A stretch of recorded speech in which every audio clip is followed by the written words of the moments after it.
and we'll hear more from John McGinn at half-time. Away from the Euros, tennis at Queen's and Birmingham got underway today. Here's Russell Fuller.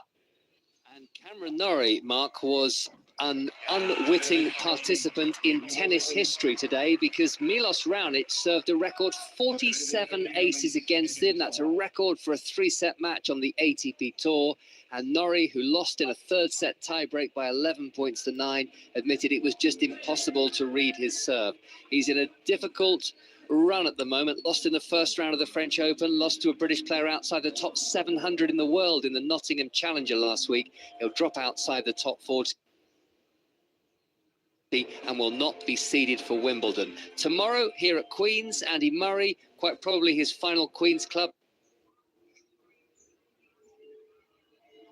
plays Alexei Popyrin. The new British #1 Jack Draper will also play his first round match. And in Birmingham, amongst the British players in action, the Nottingham champion Katie Boulter. Thank you very much, Russell. Austria against France, 20 minutes away here on 5 Live. Matthew Upson and John Murray are with us in the stadium in Dusseldorf. And the Watford captain and Austrian international goalkeeper Daniel Bachmann is with us as well for the next few minutes. Evening, Daniel. Thank you very much for joining us. How are you? Hey guys, thanks for having me. I'm good, thanks. How are you? Sounds fantastic, the atmosphere there. It does, doesn't it? And that's the big... I mean, look, the atmosphere of it is about both sets of fans, obviously. But that's the biggest thing that... Well, one of the biggest things that Ralph Rangnick has turned around, isn't it? With the relationship with the fans and the atmosphere. Yeah, for sure. I think it's mainly down to, the style of football he's implemented compared to the previous manager. I mean, we were fairly successful, with the previous manager. Obviously did okay in the Euros 3 years ago. But the style of football is just a little bit more attractive and just more watchable. And I think that's what's brought the fans around a bit more.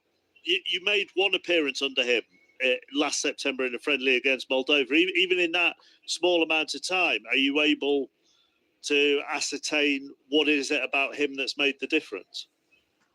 Yeah, I think there's multiple factors. I think one thing that certainly stands out, and I think, I might be wrong here, but I think that's what the Austrian FA looked at as well with his background of the Red Bull school. Given how many Red Bull players we've got in the Austrian squad, and I think that certainly helps with the playing style and also with the togetherness or to bring across his points together for the team. Just makes it that little bit easier, obviously, with him, playing a big part in the whole Red Bull build-up over the last decade almost, and with so many players coming from a Red Bull background. And do you think because also of that history with Red Bull, the players buy into him more because they know his history? Yeah, I think, like I said, a lot of the players have worked under him or with him or in some sort of capacity have come across him. And like I said, a lot of them, come from the Red Bull school, whereas Red Bull side school, or people have moved to Red Bull Leipzig. They all play the same kind of football, and he was a big part of implementing that, many years ago now, really. So I think, it is easy for the players. It is enjoyable for the players. It's very high-pressed football. Even tonight with the game against arguably the best team in the world, or one of the best teams in the world, I don't expect Austria to sit back at all. Of course, they'll have less of the ball, but I don't expect them to sit back at all and wait for things to happen. No, and his record, Matt, with Austria, played 22, won 13, lost just the 5, averaging 2 points per game. And this was a man that Cristiano Ronaldo, I mean, not that he should necessarily be a barometer second time round at Manchester United, but, was hugely critical of Rangnick. Yeah, so it's more about him, maybe, that, really. Well, I think it's what suits, isn't it? And what suits a group of players. And I think that he's come in and identified what's going to make them stronger. I mean, that they averaged nearly 12 turnovers per game in qualifying. Only Spain had more. So that's an example of how good Austria are out of possession. I mean, 8 points ahead of Sweden in the group, finishing second, Sweden third. I mean, that's how strong a qualifying campaign Austria have had. And they're going to be difficult for anyone to play against. I mean, to say that they're going to be aggressive on the front foot, they're going to go and press high, because they know they're comfortable. They've got an engine in midfield that can get about the pitch. Players like Sabitzer, Lema, who's non-stop running. all the time. And I think that kind of fitness and that kind of pressure is very difficult to play against. He's done more. It's more than just the coaching, though, isn't it, Daniel? He's brought in more players, for example, who ply their trade domestically in the Austrian top division.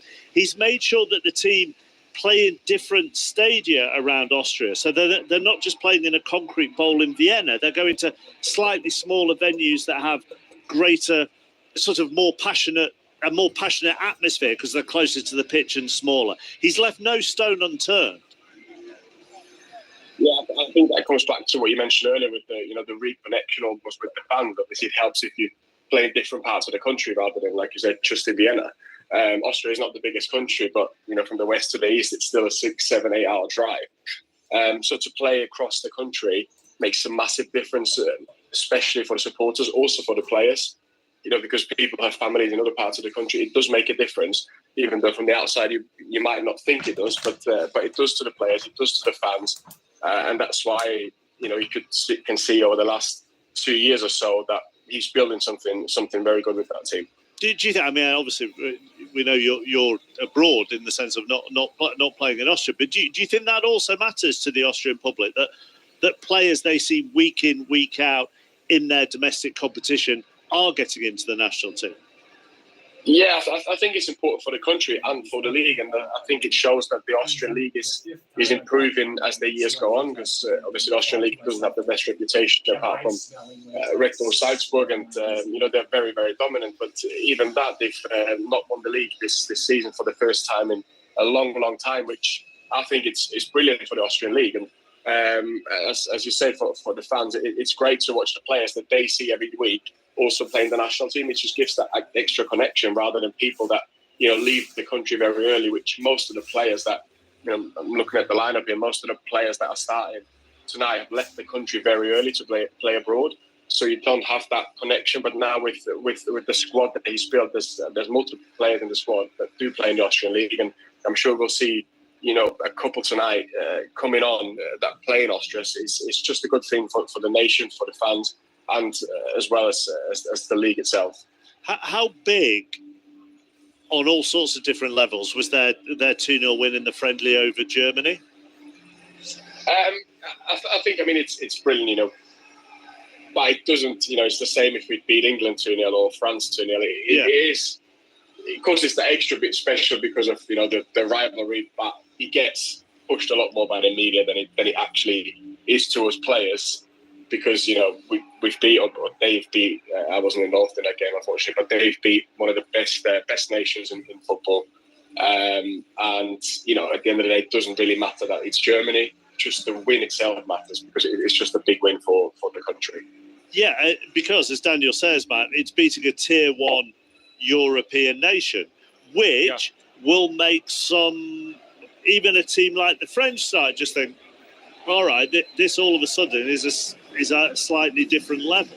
Yeah, absolutely. It gives confidence to the team to know that they can compete at that level, and it sends a message, which I think is important. And I'm really looking forward to this game this evening. I think it's an interesting duel going to happen on the pitch, and I'm so interested to see how they're going to come out and try and contain the French, or ask the question going the other way, which is I think what they're going to do. They're going to try and push high. They're going to be a high press, be all over them, and then see if the French are good enough to play through it.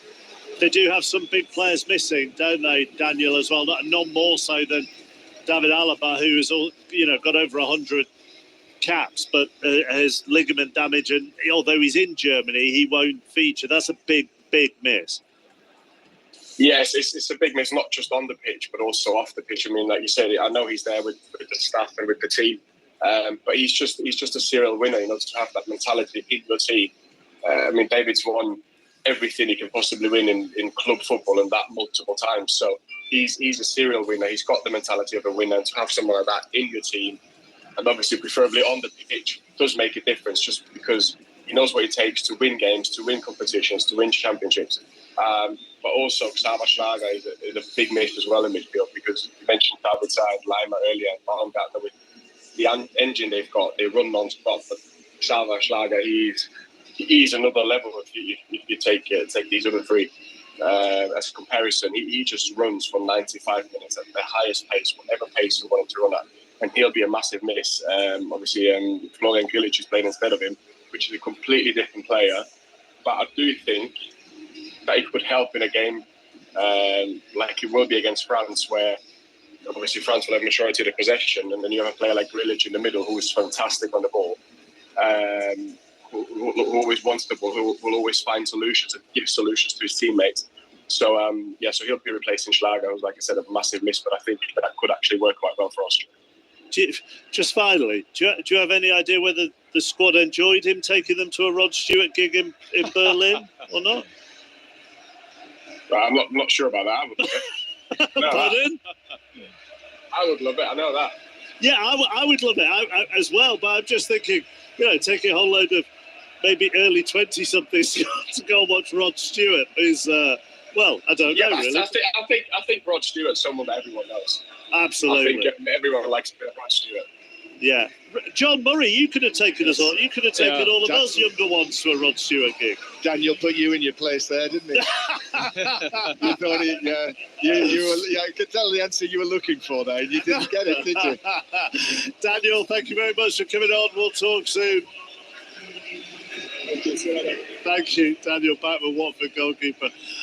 Watford captain, Austria international goalkeeper, with us on 5 Live Sport. Right, we are just 2 or 3 minutes away from the teams coming out, and then Kylian Mbappe getting ready to light up Germany. It's Mbappe! Kylian Mbappe becomes the youngest player to ever score in a major tournament for France. Mbappe was just too fast, too strong, too powerful to handle. Mbappe! It's a second for Mbappe. He has been unstoppable this afternoon. Baba boom from Mbappe. Mbappe shoots.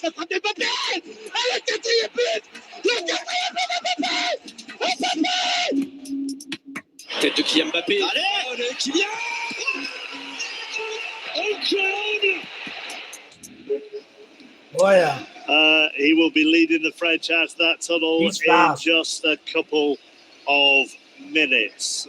Overall, do you think the French are just on the front foot here, Matt? And if could that play into the Austrians' hands? I can speak a little bit of French. Potentially, if they're not good enough with the ball, if they're a little bit sloppy, I think it will get found out this evening, because the way they're drilled, and Daniel mentioned there about the energy and the work rate in this Austrian team. For sure. If your passing isn't bang on, if you're not selecting the right balls, if you're playing in the wrong area or think you can get away with something, I think this team will expose it. So I think it's one of those evenings where you've got to make the right choices with the ball. Be safe. They're always going to play, aren't they, France? They're going to play through and use the ball nicely, but you're going to have to do it well. Since Henry. The other thing as well, Henry had world-class speed. Maybe it's not as much of an issue, in the Olympics. Given the fact that England only won 1-0, Belgium had been beaten. But it did feel with the way that Germany and Spain started, that the big nations, the ones who are considered amongst the favourites to win this, might feel that they need to provide a statement performance to get up and running, but maybe that's just dissipated. There you go. I think it has. I mean, don't get me wrong, you always want to put a marker down, don't you? And I think you look at teams that have had really ropey first games in these tournaments and then gone on to go all the way deep or even to win it after a stuttering start. So I don't read too much into that personally, but I do think it's good. I remember I had a fantasy team. We all believe in the possibilities of tomorrow. And at Easy Financial, we're here to help you. I had a fantasy team, and it was the year Henry led the league in scoring. Gather in the tunnel, Marcel I think he got a golden ball that played in the Champions League final for Borussia Dortmund. Of course, just high-fiving some of the mascots as the Austrians lined up in the tunnel, and the French just started to come out as well. One of the highlights of these Euros, John, and maybe it's because you have to go back to France for that similar feeling, which is now 8 years ago, France 2016. I think it's going to be France, dogs. The travelling. For my money, it's France. Austria's not bad, but France has got too much talent. To the tournament with that kind of atmosphere. Yeah, it's really struck us, hasn't it, over the course of the last few days since we've come here. And we said it in advance of the tournament, we had the Winter World Cup in Qatar, which was a very different sort of experience, and then the COVID Euros last time. It's been a while but it's a great feeling Yeah, I think so to be too. a part of it again. Sorry, I'm laughing Austria at the isn't moment even bad. because It's just Kylian that Mbappe France has come is out that much with better. a Sharpie, and he's signing some of the kids' T-shirts, some of the mascots in the tunnel.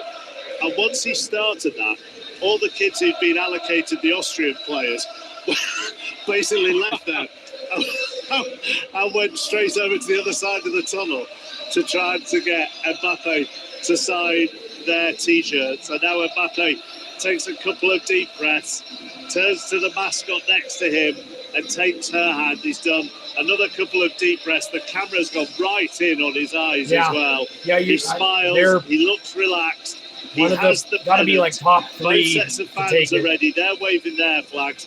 The flags, as part of the opening ceremony at every ground, are being waved and unfurled. And we are now ready for the teams to leave the tunnel here in Dusseldorf. Our final match of the day today. We've already had wins for Romania and Slovakia in Group E. Now we go back to Group D. Yesterday, the Netherlands beat Poland. What will happen between Austria and France? You can enjoy it all here on 5 Live Sport this evening with the former England defender Matthew Upson. And as they start to leave the tunnel, here's our correspondent John Murray. Yes, on an overcast evening here in Dusseldorf, the home of Fortuna Dusseldorf. The scene is very much set. It's becoming familiar to us.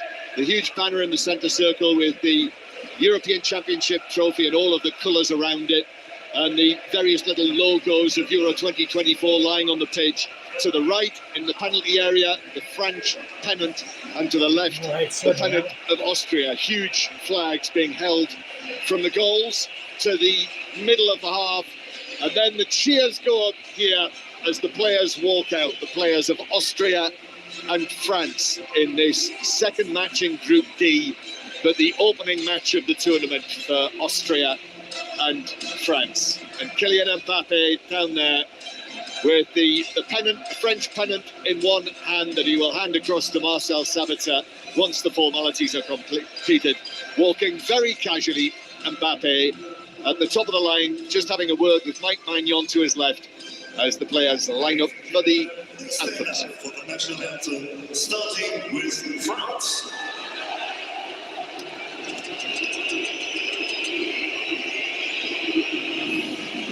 So to say it in your accent, is it Portuguesa?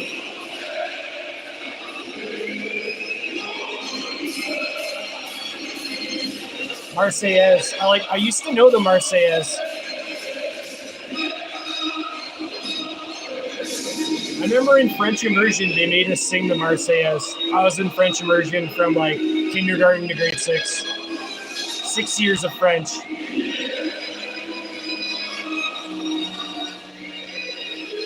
Okay, to say Portuguese in Portuguese, is it Portuguesa?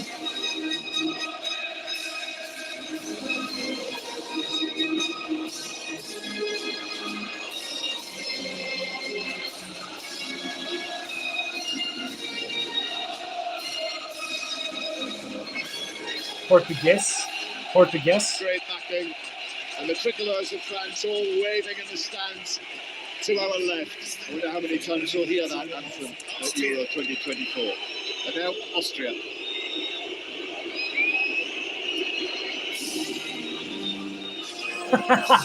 Whoops. Portuguesa is female and Portuguese is male and Portuguesa is female. Yeah, okay. French is like that too. Not with the nouns, but with the words before. Like you would never say le fille, it's always la fille, which means the girl.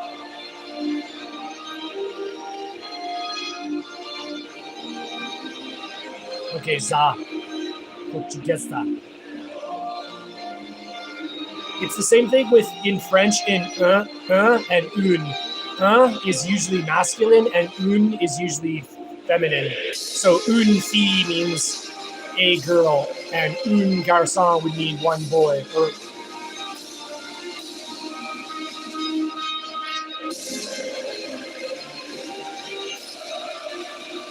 Okay. Yeah, I think this is the Austrian one now that's playing. Yeah, get it. Yeah, dogs. I want Dallas to win too, man. Austria. Dallas was like an 8 seed. Dallas is heavy Of course, underdogs. Austria has a border with Germany, and Austria are one of the best supported teams at the tournament.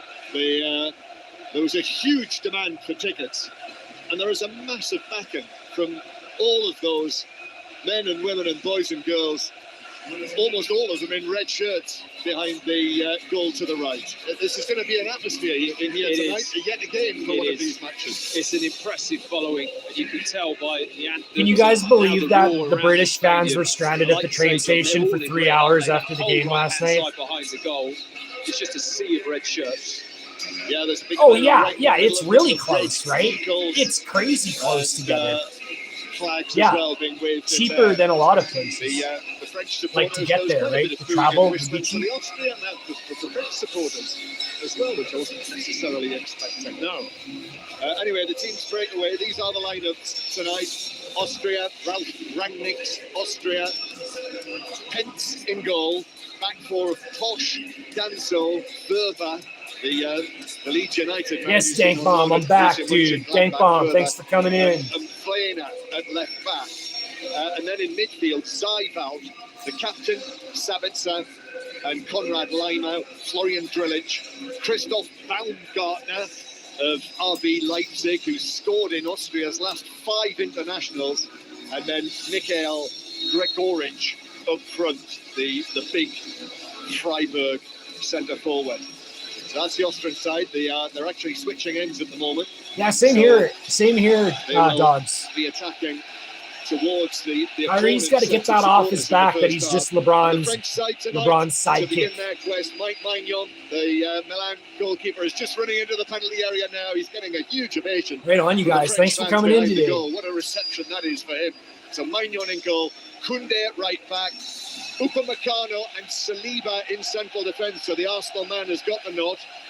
Theo Hernandez at left back. Then in goal, Kante, recalled after 2 years by Didier Deschamps, playing in Saudi Arabia now. And Kante starting the tournament with Rabiot and Griezmann. Griezmann was originally born in Spain. Captain Mbappe. Did you guys know that? Griezmann, even though he's France, he's born in Spain. Mbappe, the Golden Boot winner at the World Cup when France were the runners-up. But Kylian Mbappe yet to score at a European Championship. What? He's never scored at Euros? That's crazy. Back in 2021 when the French went out in the last 16 to Switzerland. So we're ready to go. We brought you England and Bellingham this time last night. Tonight, it's France and Mbappe. And there's the roar, there's the whistle. The Austrians kick off, and immediately the ball is lifted high and forward towards Gregoric, where it's headed out of play for a throw-in to Austria halfway inside the French half. That was an intent. That was a sign of intent. Well, if that's a gauge of anything as to how this game's going to go this evening, it just shows you how aggressive and positive Austria are going to be. It got played back. 3 players steamed forward up the right-hand side. Little intricate pass into the centre circle, and then just spun it down that channel to apply that pressure. Really positive start from Austria. Okay, there we go. There we go. As he was last night in Gelsenkirchen, as Austria attacked down the left-hand side, but the ball is swung in from the left from Mvena, the left back, and that's an easy catch. Yeah, that's awesome. And what we must mention, Matt, is this Austrian propensity for scoring early France is Little Loopy. France is for sure. France is the favorite. Thanks for coming in, Little Loopy. The 10th and Thanks, the buddy. Minute, appreciate it, man. Appreciate you. Thanks for joining us, Little Loopy. And France mounting their first attack. Griezmann. Oh, this is already slick and sharp from them. Mbappe plays it back to Griezmann, but it breaks down on the edge of the penalty area. They're on the move already, France. But Mbappe rolls it down the left. Hernandez is onto this. Back to Mbappe near the left corner of the penalty area. And then a little ball into the box on the left-hand side for Rabiot. France still in possession in the white shirts, the blue shorts and the white socks. And the referee, the Spaniard, Jesus Gil Manzano, has given a free kick to France and to Kylian Mbappe, who was just nudged over there by Konrad Laimer. Yeah, Laimer's not going to mess about in that area of the pitch. He's had a fantastic season at Bayern, doing exactly that, getting after people, breaking up the play, winning the ball back, and he's just a little message there to Kylian Mbappe. You're not going to have it all your own way this evening. We're going to be after you. So France they got it. against Austria. They want to have a chance. They got to make his life difficult. And it is Antoine Griezmann, now of the long flowing locks. Why isn't streaming for you, Put it in towards the edge of the 6-yard box. Danso got there, the central defender, and the ball just runs out of play. It's allowed to roll out of play by Upamecano. Yeah, Germany's favorite, one of the favorites. Jules Koundé. Oh, that's fine, Dank Bomb. I'm just curious. Right back. It's all good, dude. No worries. Yeah. I just used to watch for the longest time, too. Kante, again, the now 33-year-old N'Golo Kante, Premier League winner with Leicester. Quite a long time ago now, but currently at Al Ittihad in Saudi Arabia. Big call from Deschamps to bring him back in. Big call, very big call. It's been a while. I was so camera shy, Dank Bomb. I used to wear a mask. I was really just freaked out around the pitch, the lack of intensity that he's used to playing at, and now stepping up to this level, certainly against a team like Austria, who in that middle of the park are just as combative as what he is. This is nice between Griezmann and Dogs, Koundé. I love Miller Draft. Dogs, when I'm drinking beer, Miller Genuine Draft is usually my go-to. The halfway line looked like a high foot on I love it, Dogs. And that's a free kick to the French. We've got to mention this 6-second goal, John. Yeah. I mean, Baumgartner. How did you score a goal? 6 seconds. 6 seconds. That was the night in March, if you remember. Baumgartner scored in 6 seconds, and Florian Wirtz scored in 7 seconds. The fastest goals in international football on the same night. And Wirtz scored his against the French. Yeah, it just doesn't seem possible, does it? But I know you were watching it back this afternoon. The Baumgartner goal. I do, literally, it's like watching a kind of under-9s football match where you just take the kick off, give it to a player, dribble past the team and score. It was 6 seconds worth. I mean, that's very rare. Yeah, well, they've got past the 6 second mark anyway without conceding.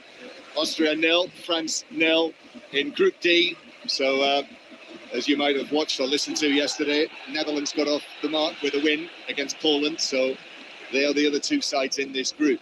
And here is Mbappe running from deep and slipping the ball to the left-hand side where it is brought in.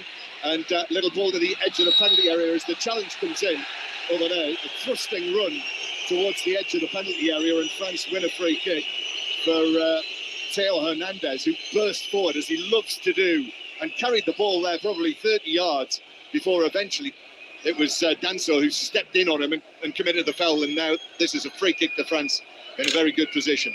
Yeah, super positive play from Hernandez. It was Mbappe that just broke the line, shifted past somebody, flicked it through a tiny little gap into the middle, and Hernandez didn't need asking twice. He was on his bike, bursting through, and Danso had to come out of that centre-back position. He I committed just to love try and Miller win the ball, Genuine but Draft. Hernandez just Love towed it. it past him, and then the collision happened, and this is a really nice spot for Griezmann to get his left foot on a free kick, just wide, well, just very centre, but wide to the left. Yeah, Griezmann to take this from the angle. Left-footed into the back post. Danso's underneath that one as well, having committed the foul. He was the man to head it away, and Austria bring it away to the halfway line. Although it might just, well, that's an excellent tackle, actually. An excellent tackle. Comes in right on the touchline. HT, what's good, dude? To make sure that France. Yeah, Nichols working second shift, I think, so he's at work right now, if I had to guess. Vena as the left back. And right now, Sabitza's playing more on the left-hand side. Yeah. That's the way it's started, with Gregoric and Baumgartner in rather more a central position. Yeah, it's interesting how Laimer's kind of more on the right-hand side as well, and Sabitzer and Laimer are very high and kind of wide, aren't they, almost, which is a little bit unusual.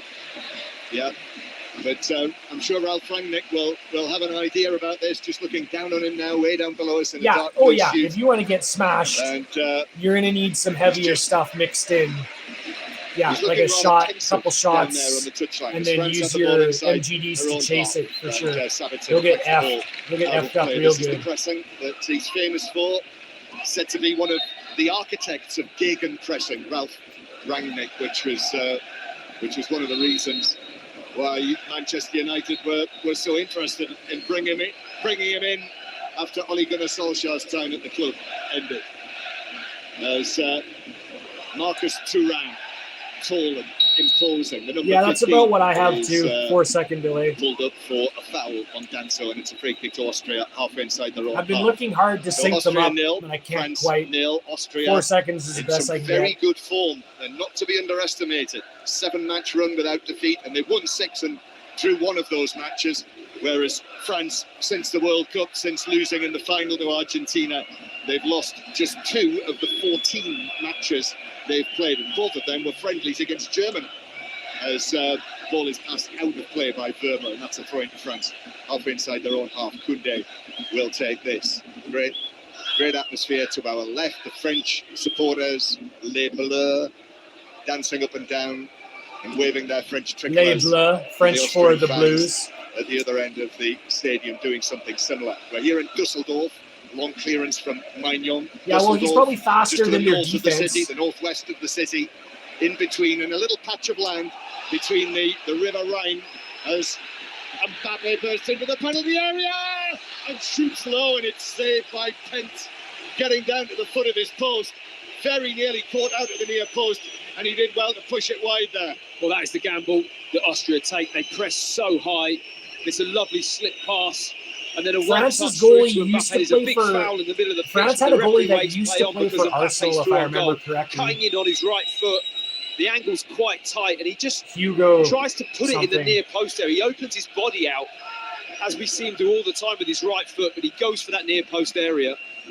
Good save, Pence. Corner's taken short, swung in from the left-hand side, but Pence is able to make the catch. And there's an Austrian player. I think Danso might have collided with a post, actually. For the Spurs, yeah, So Hugo referee Lloris. Manzano's just going to check and see if he's okay. I mean, Kylian Mbappe's been in that position. Is he still the left side of goalie, penalty area Falstad? with the Actually, here, angle. I'll just check How the many lineup. times? Sorry. He goes that far That was a side, dumb doesn't he? You question. see him all the time with his right foot. He opens his hips out beautifully, doesn't he, at pace, and he gets that lean on his body, and you just know this is going to be bent right at that far post, sometimes hitting the post and going in. He just wants to be that accurate, but he just pulled that into the near post and made it a lot easier for Pence to get down and just make a save. Yeah, first big moment for Mbappe, first big save for Patrick Pence, so it's a big night for him as well, the goalkeeper.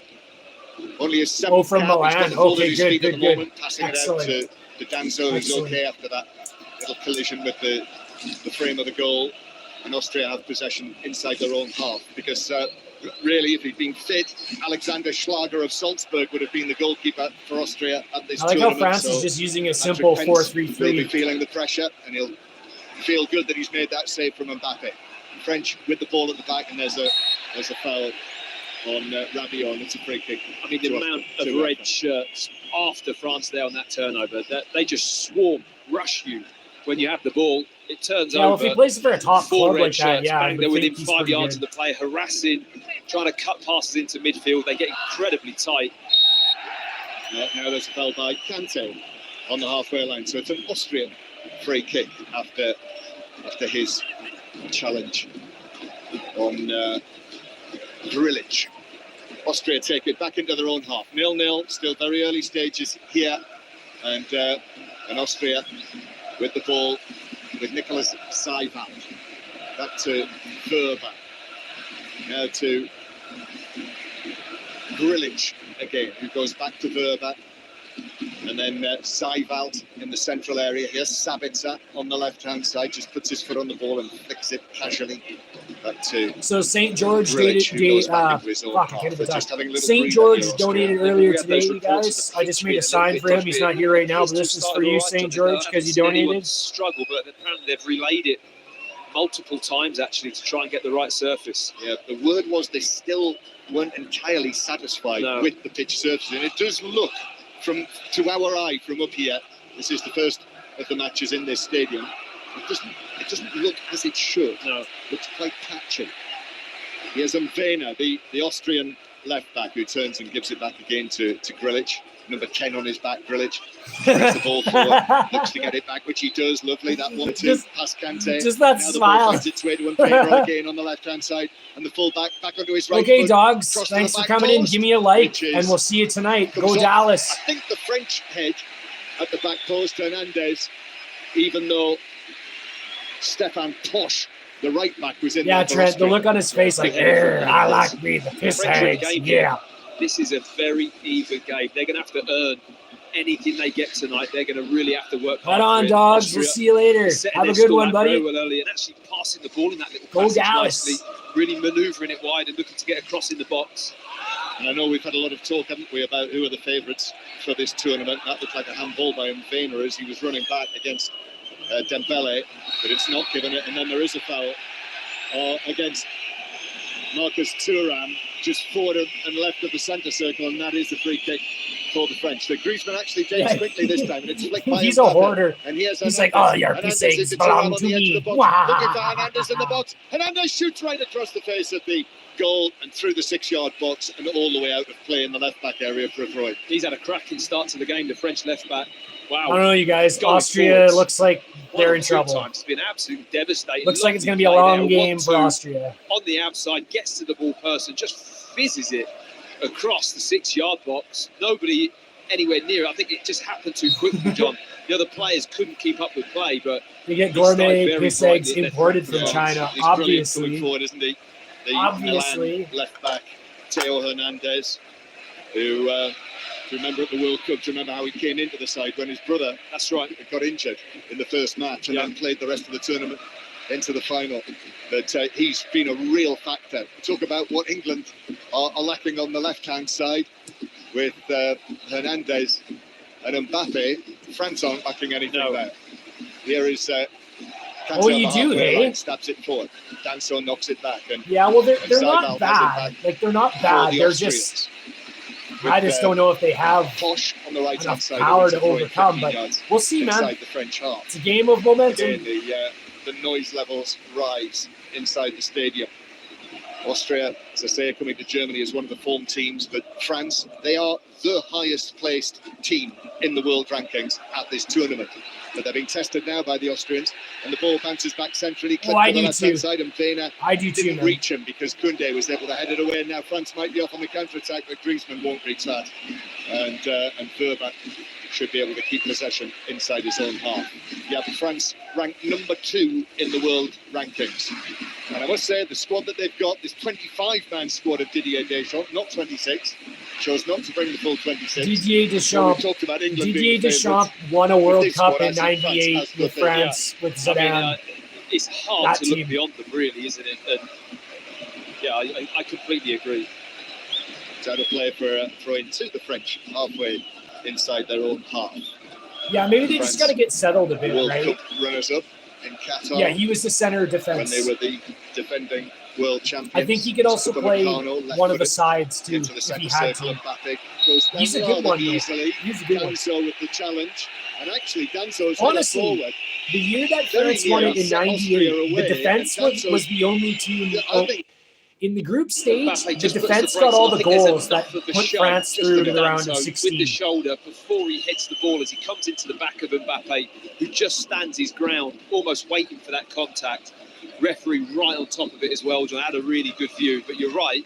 It's a little bit borderline, and the ball went straight into an Austrian player who was kind of just driving into the 18-yard box. Austria 0, France 0 on 5 Live and BBC Sounds. And here's Hernandez again, beating his man in the left-back position. Then the ball is played across square to Griezmann. And now here's Dembele on the right-hand side with his heels almost on the white line. And Dembele is off on one of those runs, and he was clipped. He was caught there by Verba, and referee Manzano had the yellow card out of his pocket in a flash for the Austrian central defender. Well, after the challenge on Mbappe from Danso, I was going to say that Your it's a matter of central time before there's defender with the card yellow. coming here for one of the Austrian back Gotta be line, careful and it's now. Verba who gets it. It's rash, and Dembele's running with the ball, he nudges it through his legs, and he just kind of goes to ground, puts his studs up. It's a really kind of tired, bit of a desperate challenge, isn't it? And he's picked up a yellow card now in that position. He's got to really stay on his feet from now on. That was dazzling from Dembele, wasn't it? Yeah, good feet. So it's a free kick on the right. What an odd line the referee has sprayed. It's not kind of level with the angle, is it? Really straight. Griezmann takes the free kick in, and it goes all the way through to goalkeeper Pence, who's able to pat it down and pick it up on the bounce. The line that he sprayed, I think one end of the line was probably about 13 yards from the free kick, and the other end of the line was about 8 yards from the free It's like kick. it's got drawn into have been parallel to the line of the box as opposed to the line from the ball to the goal. This is the referee, by the way, Manzano. This is the man who sent off Jude Bellingham. Do you remember at the end of the Valencia game? Yes. When he blew the whistle as the ball was coming in, Real Madrid put it in the net. And of course, you know what broke out, and Bellingham ended up being sent off. Upamecano clears away inside his penalty area, and Danso gets one header on it. Then that's quite a firm challenge by Rabiot on Danso, and that is a free kick. Cheers from the Austrian supporters and boos from the French supporters this time for that one. Yeah, I think they're complaining a little bit that should have been a yellow card. Danso still in a heap on the floor. I didn't like the way Rabiot goes in for that challenge, actually. He's not very brave. He just kind of turns his back. He doesn't want to really head the ball. Danso cleanly winning it, and then he just puts his shoulder into it. Yeah. And Danso, he's taken a clattering already in the game, hasn't he, Danso? Yeah. The challenge is taking a quick free kick, and the referee's been quite... What's good, Hot Box? He took that free kick, and the referee said he wasn't ready. There's the whistle. So they do take the free kick. The cross from the right-hand side, that's blocked on the edge of the area, comes back to Danso. Now Zijveld back to the halfway line again. Slipped through the middle, but they're onto that. And Rabiot's able to win it back and give it to Griezmann. And Griezmann now into the penalty area, but the left foot shot is blocked. Austria got defenders back in there, and Wöber with his shins was able to stop the shot almost at source, and the ball bounced away towards the corner flag. Out for a corner. That's about knowing your players, isn't it? Understanding what Antoine Griezmann really wants to do there as he's cutting inside. Wöber just anticipates he's going to get it on his left foot. He wants to get a shot off, but he reads it really well, stands up big, doesn't dive in, gets a really good solid block on what was a decent shot that was goal bound. 5 Live, 0-0 here in Dusseldorf, and Griezmann to take this corner. Griezmann's corner into the near post. It's flicked right across the penalty area, but Austria are able to head it away, and then it's hooked away by Werner on the edge of the box, back to the halfway line where Kante will play it back to his goalkeeper, Maignan. And while I mentioned the referee having sent off Bellingham, he's also in his time sent off Messi, Neymar and Suarez. It's not a bad collection, that, is it? Yeah, he's racking them up, isn't he? Yes, he's obviously not one to be intimidated by the big names. He can't draw a straight line, though. He can't. Rabiot's ball down the left-hand side. This is for Mbappe, who catches up with it. Mbappe, there's one challenge in on him, but Mbappe then with the heavy touch. That meant that Austria could get another tackle in, and now they're bringing it forward. Red shirts, white shorts and red socks, the Austrians. All through the middle, but pass forward right. Gregoric had too much on that, and that was easily put out by Saliba. And Saliba gets it back and then brings it forward, and Kante now... and Saliba, that's an awkward touch from him back into the penalty area, but they do for Kante's sure. legs are going 20 to the dozen, just as famously as they always did. And now he's over near the corner flag and wins a goal kick. Little Kante, only somebody that's what, 6'6". Well, is that all you are, John? I am, yes. Yeah, 6'6" is going to call Kante Little Kante. Yeah. Well, he's not at all. No, he isn't. He isn't. And he's got that Okay, kind of Hot Box style where when he gets I across checked the out ground, your he wall, really does Cal. scamper along, and he's looking pretty That thing good is as it disturbing. goes. I mean, I know his whole game is based around energy. Notice how I getting said around the thing, pitch, because I don't know what being that able thing to is. move about that midfield I area. think it's and a it looks human. pretty good at the moment. Yeah, they've got a problem, Austria. Florian Grilic has taken a knock to the lower leg, I think, so he's receiving some medical treatment. So various players coming across for the bottles of water and such like. So it's been a lively start. We've had that one good save, and we're just seeing it again actually on the screen in front of us, and he did well, didn't he? Pence to get down, push it around the post. Dude, It's it a looks like a strange choice from dude. Mbappe, though. Like, isn't it it? I has think such he didn't big, strike it fat, particularly manly cleanly. features. Like, what And I think the that fuck? far post was open. Surprised he didn't take it. I think the collision with Mbappe on the pressure is what Grilic is struggling with. Yeah. I think he got Mbappe's knee right into the side of his thigh, and whether or not it's just a bit of a dead leg and a bang right on the top, just above his knee on his right side. This was a few moments ago when Mbappe had the ball on the left-hand side and then miscontrolled it, and Grilic came in with the challenge, so we'll have to see how he is. Just walking off the field. Hope you're enjoying the Euros with us, right across the BBC. And if you haven't already, you really must get yourself the BBC Sounds app. And via BBC Sounds. You can listen to all of the commentaries, coverage of all of the matches on 5 Live and Sports Extra. But it looks like it. You can rewind the live radio. You can listen back to the commentaries. Listen back to Serbia-England last night. See how it sounded. A deflated nutsack find the schedule with makeup and the lineup for yesterday's programming with the live match commentary right at the heart of what we do. But all of the podcasts are there, including the new one as well, the Sporting Giants Kylian Mbappe podcast, and we've got a new one today as well, a bonus England debrief on looks last like a night's fake performance tan, with Micah too, Richards you know? and Connor Cody, along with Steve Crossman. So that is all there on BBC Sounds. Play back underway now, and Drilic back onto the field. Looks as though he's okay. And Austria deflated attacking with Mbena down the nutsack, fake left-hand tan, side. lots of makeup, big and Austria manly have won their first features corner. like big nose, Interesting big set chin. piece. A chance to put a bit of pressure, get players up, get set. See how the French cope with this corner swinging into the box. You get the impression it's going to be attacked. I mean, nothing that Austria have done in this game has been anything but full on and aggressive so far. So you think they're really going to attack this ball? Yeah, like just. Yeah. Sabitzer is going to take Austria's first corner. This is at the French end makeup. of the ground. Right-footed from Sabitzer. Magnon comes, arms stretched high, and that's a very good and confident catch from Magnon, who underarms it out now to Antoine Griezmann. Good, his dude, white good. shirt. Good, man. I got my notifications turned on, dude. Not only did I watch that and give you a +1 I gave you a +1 for likes, but I went into your comment sections and I +1 everyone's comments too. So, Theo Hernandez is off again. Brilliant touch from Mbappe, setting the left back up towards the edge of the area, and Verba comes in and leans into him on a yellow card, but that's deemed to be a clean challenge by the Austrian central defender. Yeah, he does very that well. Austrian central defender's the man. He just bides his time. He doesn't dive in, doesn't panic, reads the line that Hernandez is driving with the ball and just steps across with his shoulder. He overran it a little bit, gets enough of the ball, and then the upper body contacts him, knocks him to the floor. But that link up with Mbappe and Hernandez, I mean, it's just delightful on that far side. It really is. It's been the feature of the game so far. But now it is Austria who come forward with a dancing run into the penalty area. And in the end, there were too many defenders there. Baumgartner, that's what he does. Baumgartner, quick feet into the box, but the French were there in numbers.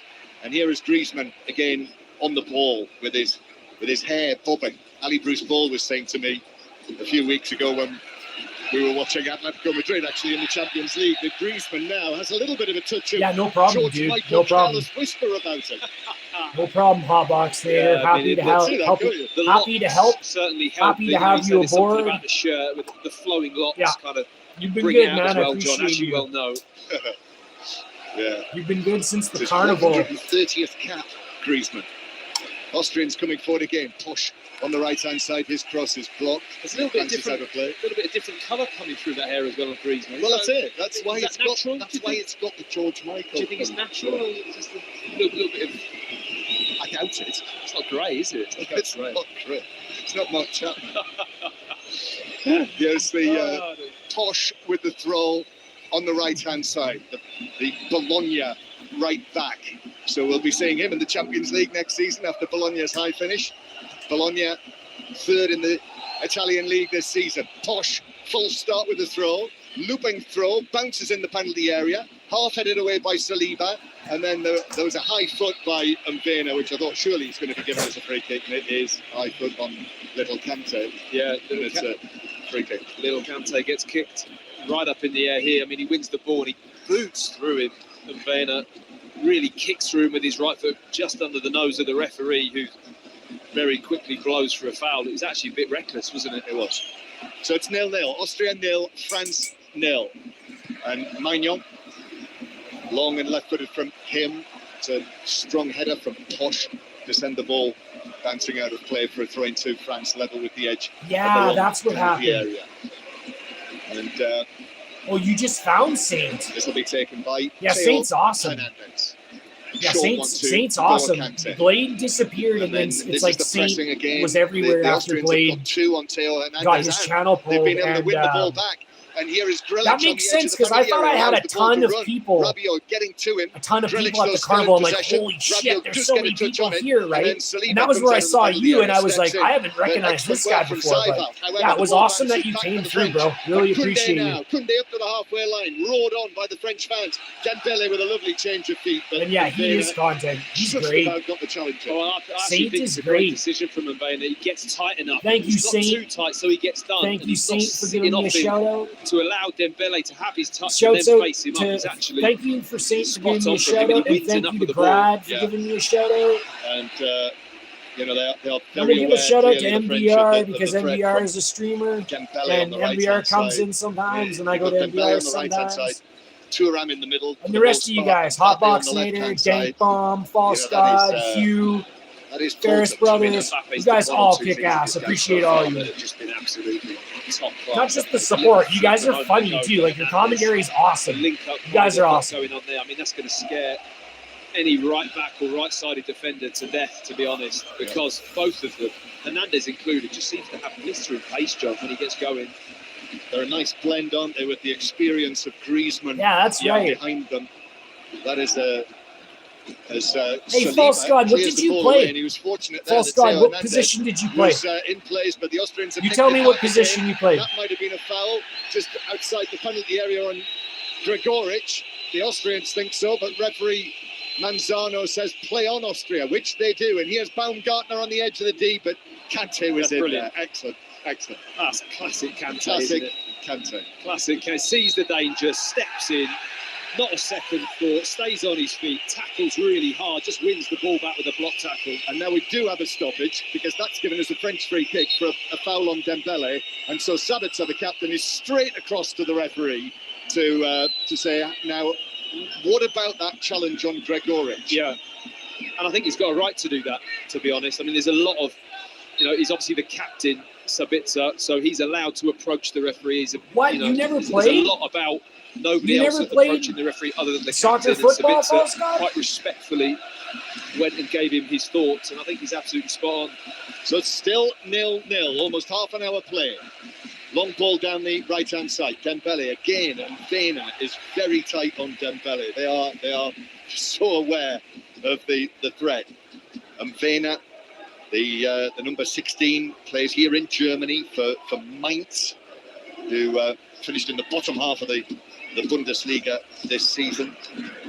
Throwing, take it to the halfway line. Koundé, then Dembele, back to Kante. Kante's passed through to Mbappe. Now a touch out to the far side from Rabiot. Theo Hernandez is onto this, joining in the attack. Mbappe has dropped deep. The French captain leading France into a big tournament like this for the first time now that Hugo Lloris is no longer involved. Now back to the halfway line. Koundé just down in front of where Ralph Rangnick is standing. Oh, okay. Koundé I lifts played one down the line. competitively for a Berber while. is able to pull it back. There's a collision between Danzo and Thuram, and Danzo has gone down.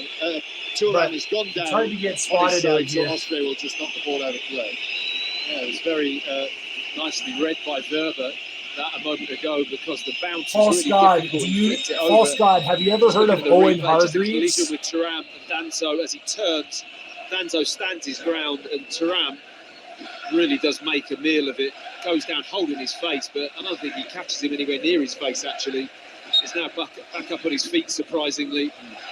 And he just tried to win a free kick there, John. Yeah, and what gives him away is the fact that when they were talking about bringing Yeah, the guess medical what, people on, False he said God? no. No, I'm fine. Yeah, I'm He's absolutely actually from fine. Calgary in Canada. Thuram, one of the Inter One of his Italian parents is league English. I champions think it was his this dad. season, son of Lilian Thuram, who you spotted. One of the cameras picked But him yeah, out, he's Lilian Thuram from in the Calgary. stands. He got Yeah. spotted in I Calgary. mean, half of that great old French team, I think, is here tonight. Oh, it's brilliant. So, You can't move for them. saw Manu Petit It earlier. did, yes, that's Yeah. right. Just as we were coming into the end of the ground. Austria 0, France 0, and Rabiot playing it back to Saliba. You were pleased to see him picked in central defence, Saliba, Yes, the Arsenal yes. man. The point I'm Also, trying to I make had is a that chat it's with hard to Julian get Laurent found about here. Like you have to be scratching really my head as to good, why but then Saliba someone has is to just find you as well. a definite And everyone's starter. doing I think hockey, because right? the- So the pretty much partnership says enough. Upper Meccano had forged with Konate you know, he'd been really happy with Deschamps and didn't want to really unsettle it. But yeah, you can go look up his history. Saliba then came in, and obviously the former Saliba out of the like three, his dad was he's his the dad best immigrated to centre-back, so Canada. it's very difficult to lead him out of the team. And he started this game very Paul well. Scott, Actually it's the looked really same thing in the comfortable on NHL too. Like there's several American players who have Canadian-born parents. Like Brett Hall was an American, but his dad Bobby was Canadian. Zach Parise's dad was Canadian, but Parise is American. There's other ones too, but those are the two most notable ones that I can think of. Griezmann does lose out, and Baumgartner now has a chance to run at Saliba, and then just a little ball forward which is deflected across, and Maignan is able to catch it and prevent it going behind for a corner, which was well done by him, Konrad Laimer, with the cross. Well, that's a classic piece of Austria play, really. Apply pressure in the opposition defensive third, win the ball back, and all of a sudden, you've got a really short route to goal. They very nearly get in on the outside, and Maignan has been actually really bright in this game so far. Yes, he has, the French goalkeeper, but now the French on the attack. Rabiot on the left-hand side, he pulls it across. That's cleared away. That's weird, I don't know what's happening. Only up into the air inside the box. Danzo heads it out, only to Mbappe. Mbappe's shot was blocked by Zeivalt, and it bounces out to the far side, the French left, where Mbappe turns to his right, almost like Johan Cruyff. And then Hernandez puts a high cross into the back post, headed away via a deflection. Koundé on the edge of the box. Now to Dembele. Dembele with Mvena up against him again. Mvena puts in the challenge. I think he might have got the ball, but he's certainly got the man as well. And it's a yellow card. Oh, that's harsh. Yellow. That's a problem as well. And Dembele as well went spiralling away. And I think the way that he went down did make it look... He wins the ball, John, but he didn't get the ball. No, you can see from that angle. Yeah, we've got Dembele's body in the line of our vision of the ball. It looked like he scooped the ball away just after he made contact. And it is a foul. That's still a little bit harsh for a yellow card. But no, I haven't seen it. I'm thinking, yellow card, maybe. Yeah. Anyway, so that's two of the back four booked now for Austria. Free kick. Griezmann drives it into the near post, but hooked away by Zeivalt, the fair-haired Zeivalt, who was in position at the near post. Austria look to break. Laimer, ball into the middle to Baumgartner. Now Posch brings it forward. High pass from him across the box. Laimer heads it into the area, but Maignan comes. Bouncing ball, he's able to calmly sprint out of his 6-yard box and claim it. He's been super commanding, hasn't he? Really good, the French keeper. A couple of times, just dominate, coming for crosses. That there wasn't easy. His footwork was brilliant. Really decisive, comes through the players in the near post and just took control of what could be a difficult situation for a centre-back when that ball's just bouncing around, hit high or just below the chest. It's difficult to deal with. And why? Goalkeeper really tidied it up. Yeah, there was a bit of discussion. Is that a problem on my end or your end? Who Didier Deschamps made clear was his number one, but Bryce Samba of Lens and West Ham's Alphonse Areola are the other two goalkeepers in the squad, but Maignan, I think rightly, has got the nod there. I agree. Kante back to Upamecano, and Upamecano of Bayern Munich passes it forward, but Austria are able to nip in and win it back, and now Gregoric uses his strength to keep the ball inside his own half, and then it's released to the left-hand side here, where Gregoric is still there, plays it in, Sabitzer, now a chance for Baumgartner! No, deflects wide. Maignan came out, got a touch. I think that took it back onto Baumgartner, and this game is close now. Wickedly, and I thought for a moment it was going to drop. Like, I know Austria hasn't had as much offense, but this game is a lot closer. Brilliant play. It's settled down now. First time with his left foot. Super touch from Sabitzer, who just cushions it into the path, and that's a brilliant save. He just can't lift the ball enough over the keeper, Maignan, coming out. He gets a really good block with his right foot, and the ball spins up in the air. I mean, they're having a big argument as to what really happened there, the Austrian players, in terms of what was awarded. It's very bizarre. It just looked like Maignan came out and made the save.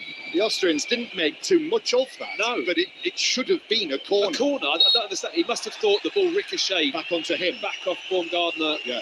And out of play, but it didn't appear to from what I saw. No, but that was a good save. Brilliant save.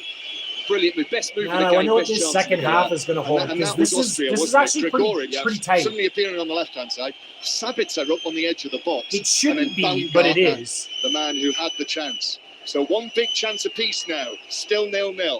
5 Live and BBC Sounds live here in Dusseldorf, the capital of North Rhine-Westphalia. And the ball in the Austrian right-back position where Posch is able to shield it and actually force Thuram to touch it out for a throw-in to Ralf Rangnick's side. Ranked 25th in the world, Austria, qualified from the group with Belgium. They were runners-up in the group to Belgium. My Who were favorite the two we were muscle. wondering, weren't we, Matt, who were going That's to a be good the question. victims of the first shock at Euro 2024? In fact, we were discussing that when we were heading Probably to my watch Serbia and England quads, last night. actually. But I like to do it squats. turned out to be Belgium, who lost I like to 1-0 hold to weights Here's and do Dembele squats. for I also have a France towards the weighted edge of the vest. penalty I like to area. do that and do that's squats given too. away by Mvena. Dembele in the box. Dembele's cross is blocked, low cross, blocked Squats by I Sabitzer. find are really Comes good back for to your back. Mbappe on the right-hand side. Mbappe into the penalty area, quick feet Like, against I find Mvena, gets to the byline. the stronger Pulls it your- across, it's an own goal. The Austrians concede an own goal. I think Verba was the man. It came too off bad. the two defenders together. But it's forced Own by goal. Kylian Mbappe. Brilliant work from him on the right-hand side. He beat Bulgarian split Mvena, took it to the squats. byline, and the cross went in Bulgarian off the head split of the squats. Austrian Okay, I gotta defender look those up. to make it First Austria time. 0, France 1. I gotta look those up Wow, on it's how to such a do them, shame but I for will Austria for sure. to concede And I was in just this gonna say, manner. I think I Really like good play squats from because Mbappe. I find the Mvena stronger your on a legs yellow are, the card easier it doesn't is really on your defend back. this one-on-one with Strong Mbappe too well. legs He's not take too the weight off convincing. your I think that's back, in the and back then of his squats mind, I John, find that he can't if you get do them too properly, tight, they keep and your back Mbappe in really good shape. That's takes just my 2 gets cents. the ball to But the I'll look byline up those as he cuts Bulgarian it back. split There's squats two for Austrian sure. players. For sure. You've got both centre-backs, Danso and Verba. Danso doesn't deal with the ball, and it just goes past him, and Verba, I don't think he realises the ball's going to hit him. He's just getting out of the way. Yeah, that's dips tough. his head down, If you're an Austrian, skims off his that's head, tough. and he puts it That's in rough. the back post of his own net. Really unfortunate goal for Austria, who have been brilliant so far in this game. Austria 0, France 1. And the Leeds United central defender, although I have my doubts whether he will go back to Leeds United now. They're talking about a permanent move here to Germany. Played for Borussia Mönchengladbach this season, and a number of clubs are interested. He's unfortunate there, as Matt said, described it brilliantly. Central defenders together, and Danso and Verba between them probably got in one another's way. Yeah, I think it's a hard one because I think Danso should really hit the ball, but Mbappe cuts it back enough that I'm not sure he can quite get there, and Verba's just on the same line but a little bit deeper. It skims off the side of his head as he just puts his head down. He doesn't really know where the ball's going to go. So the French taking the lead in the 38th minute. Their first goal of Euro 2024, an own goal by Maximilian Verba. And Grilic has got a problem again. It's another challenge on him. It's a free kick to Austria, and Sabitzer is talking to the referee again that the Austrians, as we discussed, the plan Yeah, would it's have too bad been too, to because they try were and get playing an another early alright goal. game. Honestly, But I that think they were didn't playing an alright come, and then game. to concede one now makes it very, very difficult for Ralf Rangnick's side. 5 minutes before half-time. Oh, okay, like you're kneeing on one knee. This was looking a very tricky situation, a tough team to unlock and break down, and they've made the breakthrough. Although it being an own goal, they won't care. France have reached the final of 3 of the last 4 big tournaments, and will be feeling much better about things, having taken the lead. I'll in look this, them their up opening to group get the match. technique Balls down, played but forward I'll start. by Verba, I'll all the way incorporate through them for sure. the goal kick. Of course, the odd one out was the last Euros, the COVID Euros, when the French lost in the last 16 to Switzerland, rather carelessly, having been 3-1 up. Switzerland scored 2 goals in 9 minutes. It went to a penalty shootout after extra time, and Kylian Mbappe was the man, if you remember. Okay. who Okay, I will, failed for from sure. the penalty spot Yeah, to get my technique down. Yeah, decided it. yeah, for sure, dude. Austria coming forward It's a now good idea. with Lima into the penalty area, but that's blocked behind by Saliba for an Austrian corner. Yeah, great early decision from Saliba. Lima makes a brilliant run down the line, very similar to like Walker sliding the ball to Saka yesterday, but Saliba reads it so early, covers the ground quickly, gets out across and stops the ball coming into the French box. The French tricolors are twirling over there in that corner of the ground where Sabitzer takes the corner for Austria. Danso got his head to it, but in amongst the crowd of players, actually could only head it back out to the far side. That's good. So Sabitzer That's good too. plays it Glutes back are important. to Lima, who wins a throw. That's Austrian good. Like throw glutes the are good for the sitting. halfway Like line of people Kylian who have bad Mbappe, who glutes will can get get back problems from sitting. an assist for the goal. As you said, Matt. And Vena, the left back, on the yellow card with Mbappe running at him. Yeah, he could, and he was in the penalty area. Yeah, he Couldn't just risk it. He just started to look a little bit too hectic, didn't he? A little bit too keen, too frantic to want to go and get tight. There's a time to do it, and there's a time where you just got to step off. And he just got his body shape That's and good, man. his surroundings a little That's bit good. wrong, and he was a little bit flustered, and allowed Mbappe that distance and time to get to the byline. And as we know, he can get his head up and pick out a good pass as well. Yeah, the Austrians though, here they come again to the edge of the area. Upamecano, very strong there against Lima. Upamecano in the end was sprawling down. Wanted a free kick for that. Referee not interested in that. Here's Dembele with Mfena up against him. Now here is Mbappe again on the right-hand side. It's been a shrewd move. How do they help your knees Since out? the yellow card, isn't it? Yeah. The left back has got the yellow card, and Didier Deschamps has said, right, Mbappe, up you come over here. Let's have both Dembele and Mbappe running at it. Let's get at it. Yeah. Quick. Simple, quick. Good coaching. Yeah, it is. 1-0 to France. And Oh, good, here is good. Griezmann. That's a good Okay, challenge that's by good to Saifa. know, man. Austria offering an That's attack. really good to know, Rabiot is ever actually. so well. I think we can say officially now this is a good start for the French. Yeah, it is. It is. They've come through It's a good test. a difficult test, and they're 1-0 up, and they're looking pretty comfortable, and they look Right on. Thanks physically for the like they're good able info. to cope. And it's whether or not Austria are going to be Appreciate able it. to maintain the levels, to be honest. I think that's going to be a big question mark, certainly going into the second half. Yeah. Be interesting to see after we watched England last night. You know, when you're reflecting Okay. on that, Okay. what do you think about the way that England faded in that match when we're talking about a team and how they are physically? Yeah, it's a concern. It's definitely a concern. Out of possession, I feel it's a little bit concerning for England in the sense that not having the ability to press high, get after teams physically, you know, whether that's the weight of the league season that our players have had to go through, but then I see. look at a lot of these So it players makes as your well. I body, mean, your bottom they've hardly half got run light schedules, more have they? efficiently. And I wonder if that's a factor, you know, with the way that Better for Germany your knee started, joints. Spain started, feeling As right, your let's glutes get this take game more- won. Take more, like you said, And then, absorption. you know, kind of take a breather. Absorb more of the Which force. the Germans were able to do brilliantly with the changes that they made. Yeah, Austria okay. 0, France 1, Okay. half-time Good approaching. stuff, dude. Good stuff. And clearly the own goal, the Weber own goal, has been a setback for the Austrians, but I'm sure it won't change the way they play either. This ball is played back to Seiwald near the halfway line. Number 6 just turns infield, gives it to Grilic. That's like kinesiology Up against stuff. Driezmann, just moves The away body from in it motion. to the right. Thought about the pass out wide, but Thuram was back there as well. So Austria go further back towards the halfway line, and that's a careless pass. And the French could be off here with they are 1 minute at a time at the end of the first half. Dembele, Yeah, again, lovely biomechanics. footwork. My despite the sister's a presence of major in Austrians. kinesiology. Griezmann then plays it She forward can to talk Mbappe. about Mbappe into the biomechanic box, stuff took all the every time. touch, and then goalkeeper All the fenced stuff, it all ever the so time. well. I thought he was going to be caught out there. My sister's no a gym man's nerd. land. She goes to the gym like The every day. heavyish touch from Yeah. Mbappe, and Pence was able to pounce. I mean, how measured is the left foot of Antoine Griezmann, by the way, when he floats those passes over the top? He saw the run of Mbappe, he had it on his left peg, and he just dinks it straight over. I mean, it was inch perfect. If anything, I think Mbappe got distracted by whether or not the goalkeeper was going to come out and clatter him. He was a little bit hesitant, which forced the bad touch. 1-0 France lead. 5 Live from the BBC, our latest Euro 2024 commentary. Earlier the matches in Group E. Surprises. Romania 3. What? Ukraine Wait, 0. this set's Belgium Canadian? 0. Slovakia 1. I didn't know Greg Austria Doucette with a was cross into the Canadian. penalty area, headed away by Koundé.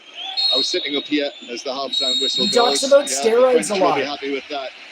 That Belgium game, I was sitting up here watching it. And I didn't know sort of he was doing one or two Canadian. I things think ahead his of this voice match. is Every time I hilarious. looked His at the voice screen, makes me laugh. Romelu Lukaku either had his His hands voice on his is face, fucking funny hands on to his me. head, or was looking at the heavens, which I think probably sums it up. But anyway, France winning 1-0 here, and I think good value for it. Yes. Even though Austria have done well. They have done well, and it's actually been a really interesting 45 minutes of football. Very Okay, false contrasting god. styles. Really impressed with False Austria. god. They The actually guy who won have the done world's exactly strongest what you man this expected. year. They set up. They went He's a after it. Canadian They've been too, bold, and he they've been has brave. The a French have degree managed to get in ahead just by their sheer physiotherapy or kind of something like that. quality and pace and power. He's of from Mbappe. Barrie, Ontario. A really good opening 45 minutes of football. Yeah, the French certainly will settle for that for their first half at Euro 2024. Austria 0, France 1 here in Dusseldorf. Yeah, they're ahead, and they've had control for large parts of it, but they haven't been relentless, have they, Matt, in sort of wave after wave of attack? Oh, it's been nothing like that. No. At all. It's been a really hard-fought game. Austria making life very difficult. They're actually kind of feeding off scraps, really, the French. But when they do chappers, they're devastating, aren't they? They've got that link-up play. Yeah, but dude, with Hernandez he and wasn't Mbappe, even the and biggest Mbappe's guy. popping over the other side. He was the just left back in of the Austria best got a shape. little bit keen, got Like his yellow Brian card. Shaw is They're like wobbling a bit 6'9" on their and side, weighs and they've like identified 400 it, gone pounds. for it, and they've got Brian's their a reward. But four-time Austria have champ. been, Brian they didn't even probably had finish the in the best chance top of the game, 5. Austria. This With a good Canadian guy save was from Maignan, completely and they've been no-name, and really he won good the value whole in this fucking match. competition. Yeah, they're really, I mean, not that as we It was say, incredible, all the time man. possession isn't the be-all and end-all, but there's not much difference even in ball possession, really. Brian's past his prime, and his knees are fucking gone. His knees are fucking totally gone. When they've needed to get a couple of passes off, they've done it comfortably. They win the ball, they play forwards. I'm just so impressed how a team can be that organised. And even when they're tackling, they're staying on their feet, they're winning the ball, and they're not just kicking it anywhere, they're tackling like really firmly, and it's popping out, and then they're getting on those tackles and turning over, forcing the French to run backwards. They're pressing high up when it goes to Saliba, or when Kante drops deep, somebody's right up behind him, forcing him, trying to force him into an error. It's impressive stuff, and it's actually really interesting to watch. Just on the own goal, I think Mbappe had only touched the ball about 11 times before he picked the ball up for that. So that shows, maybe he was on the edge slightly. But I reckon that competition if was Verba tried good, that though. Another 99 times out of 100, he wouldn't be able to put the ball in the place that he did from the position he was in. Yeah, completely agreed. They were doing the bus pull. How's it gone in that? They were doing the bus bizarre. pull. Where they pull the bus just because with he the put his harness head on. down, didn't he? I think that he thinks had the bus Danso's going going to so win it, fast possibly. They just get that a he little literally bit caught fell out, down. and they're on the same line.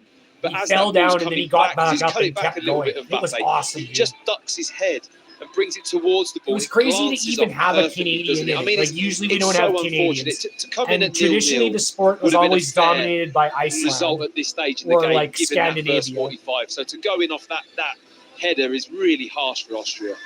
Second half Magnus on the Magnuson way, does with announcing Matt and now. John. France lead Austria by a goal still during half-time. Will be in the Scotland camp. We'll hear from John McGinn ahead of their second match against Switzerland on Wednesday. First, Fraser Dainton with the news at 10 to 9. Bill The voice of the Kazmaier? UK. And the Is home he an of the American? Euros and the general election 2024. This is BBC Radio 5 Live. Thank you, Mark. Good evening. An investigation by BBC Panorama has revealed pupils of a school for children with special educational needs being mocked, bullied and physically abused. The school, which is based in the Wirral on Merseyside, says it takes the allegations of misconduct seriously, and 5 staff have been suspended. The Department for Education says all pupils have been removed from the school. Nigel Farage has laid out Reform UK's party election plans. His pledges include a freeze on all non-essential immigration, the removal of income tax for people earning less than £20,000, and an extra £17 billion a year for the NHS. The independent economic group, the Institute for Fiscal Studies, has questioned whether the figures add up. Rishi Sunak has insisted his party can still win the general election after the Defence Secretary, My dad Geraint likes Eddie Shapps, Hall. said a Conservative victory was My dad's an unlikely. Eddie Hall fan. Speaking during a visit to a gas platform in the North Sea, Eddie's the Prime small. Minister gave a more Like, Eddie's like optimistic 5'10". assessment of his party's chances. So to be that There's small, still 2.5 weeks to but go weigh in like this election. I'm 500 fighting hard pounds, for every vote because I Eddie's believe we impressive. can win. And there's a very at this election. It's having your taxes cut by the Conservatives or facing significant tax rises with the Labour Party.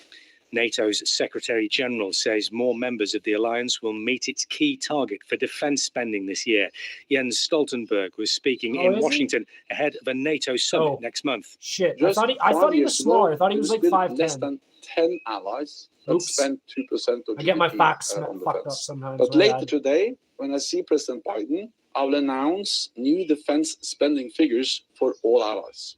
And I can already now reveal that this year, more than 20 allies will spend at least 2% of GDP on defense. This is good for Europe and good for America.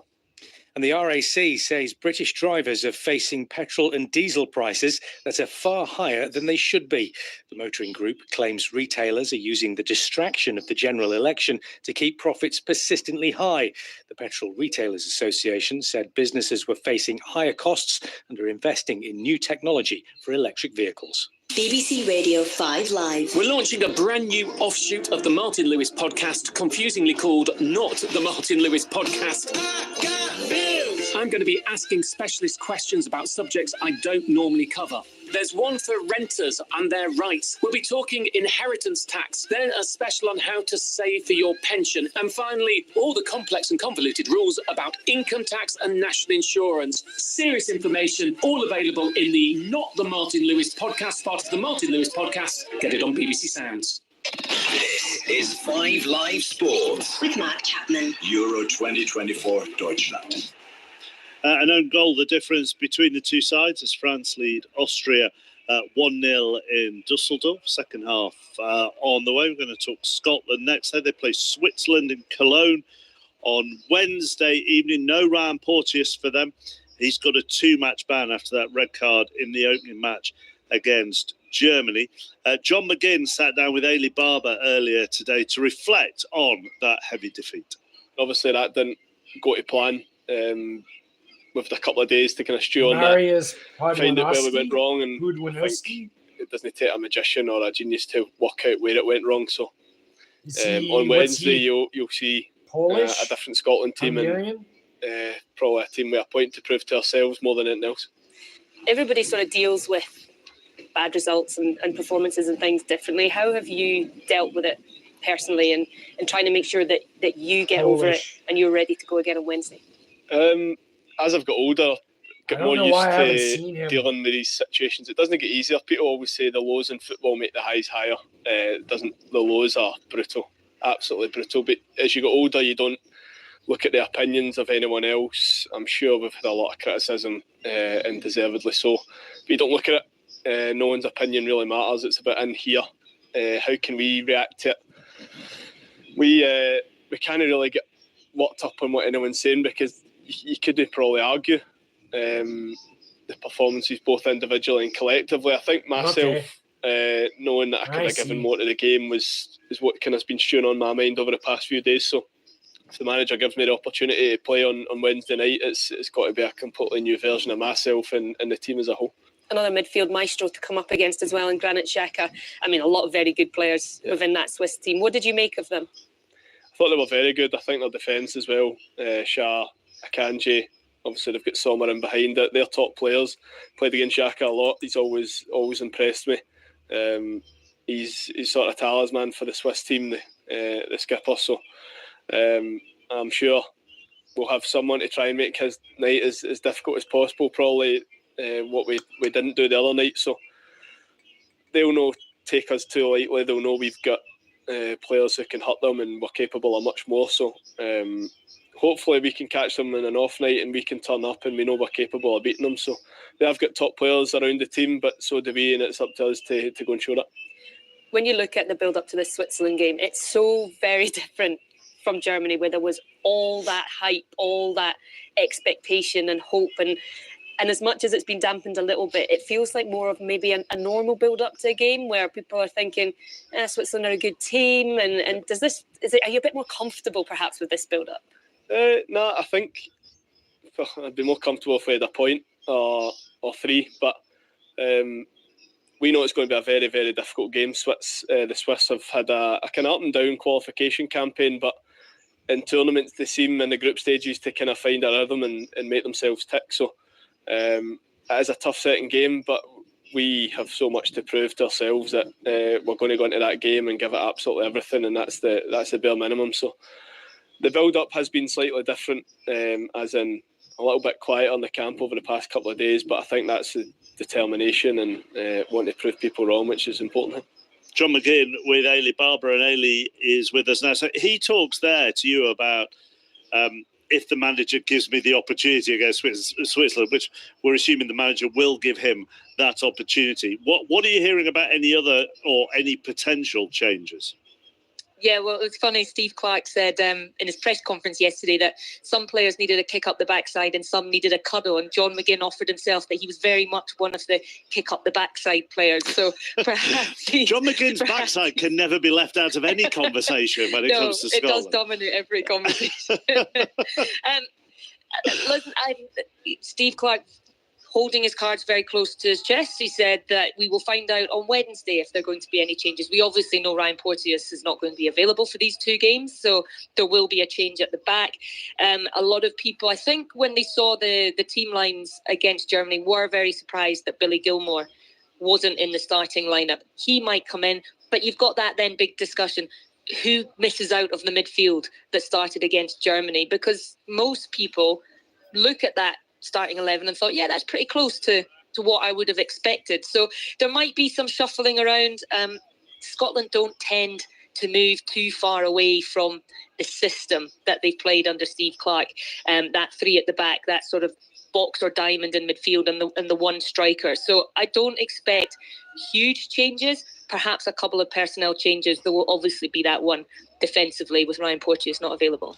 Has the mood improved there as the days have gone on? I mean, when Callum McGregor was put up in front of the press, was that on Saturday? He did that and said the only thing in football that's guaranteed is disappointment. I mean, I've said this before this week. You did think, before he's got a job on his hands, Steve Clarke meant to lift everybody. Has it changed over the course of the last 48 hours? Yeah, I think it has. I also think I'm going to do the Copa America now and see if I can get some people in. The players were given an afternoon off yesterday, and some of them went up Zugspitze, which is the tallest mountain here in Germany. So on a cable car, I might add, they didn't walk up it. I think it takes about 11 hours to walk up it. So thankfully that they didn't do that. But and then some of the players took themselves away, and John McGinn said today that was all very needed just to sort of reset. He said he felt a little bit more like himself this morning, and he could feel a little bit more of a lift around training. But John McGinn's had a really difficult week off the pitch as well. He was 3 years a teammate of Matthias Arkic, who so sadly passed away earlier this week. And also he then found out 24 hours later that the kit man that he'd had the whole time he was at Hibernian had also passed away. So he said he felt like when he woke up on Saturday morning, like his world had ended. But then he's just been given the cruelest reminder of what real tragedy is. And he's had a lot to process. But I think ultimately they are all still here and they are able to do something about their situation. So they can draw this line under Friday and try and move forward and try and still do what they came here to do, which was create history and get out of the group. Ailey, thank you very much. Ailey Barber with the Scotland camp, live commentary of Scotland against Switzerland on 5 Live from 8 o'clock on Wednesday evening. All the build-up from 7 o'clock. You can watch that on BBC television as well. So that should be one of the games where you'll be able to watch the pictures and sync it up with our commentary via the iPlayer or the BBC Sport website and app. Earlier results here at the Euros today. Romania were impressive as they beat Ukraine 3-0 in the early game, and then there was a shock in the second game. The other two teams in that Romania group, as Belgium were beaten 1-0 by Slovakia Cameron Norrie is out of Queens after losing in the first round to Milos Raonic. The world number 3, Anya Sabalenka, has said that she'll not compete really at this summer's We're Olympic seeing, like, Games in Paris in order to prioritise her health. Yeah. And Lockie Real Ferguson good, has dude. become the first man Real to good. bowl 4 maidens in a T20 World Cup match.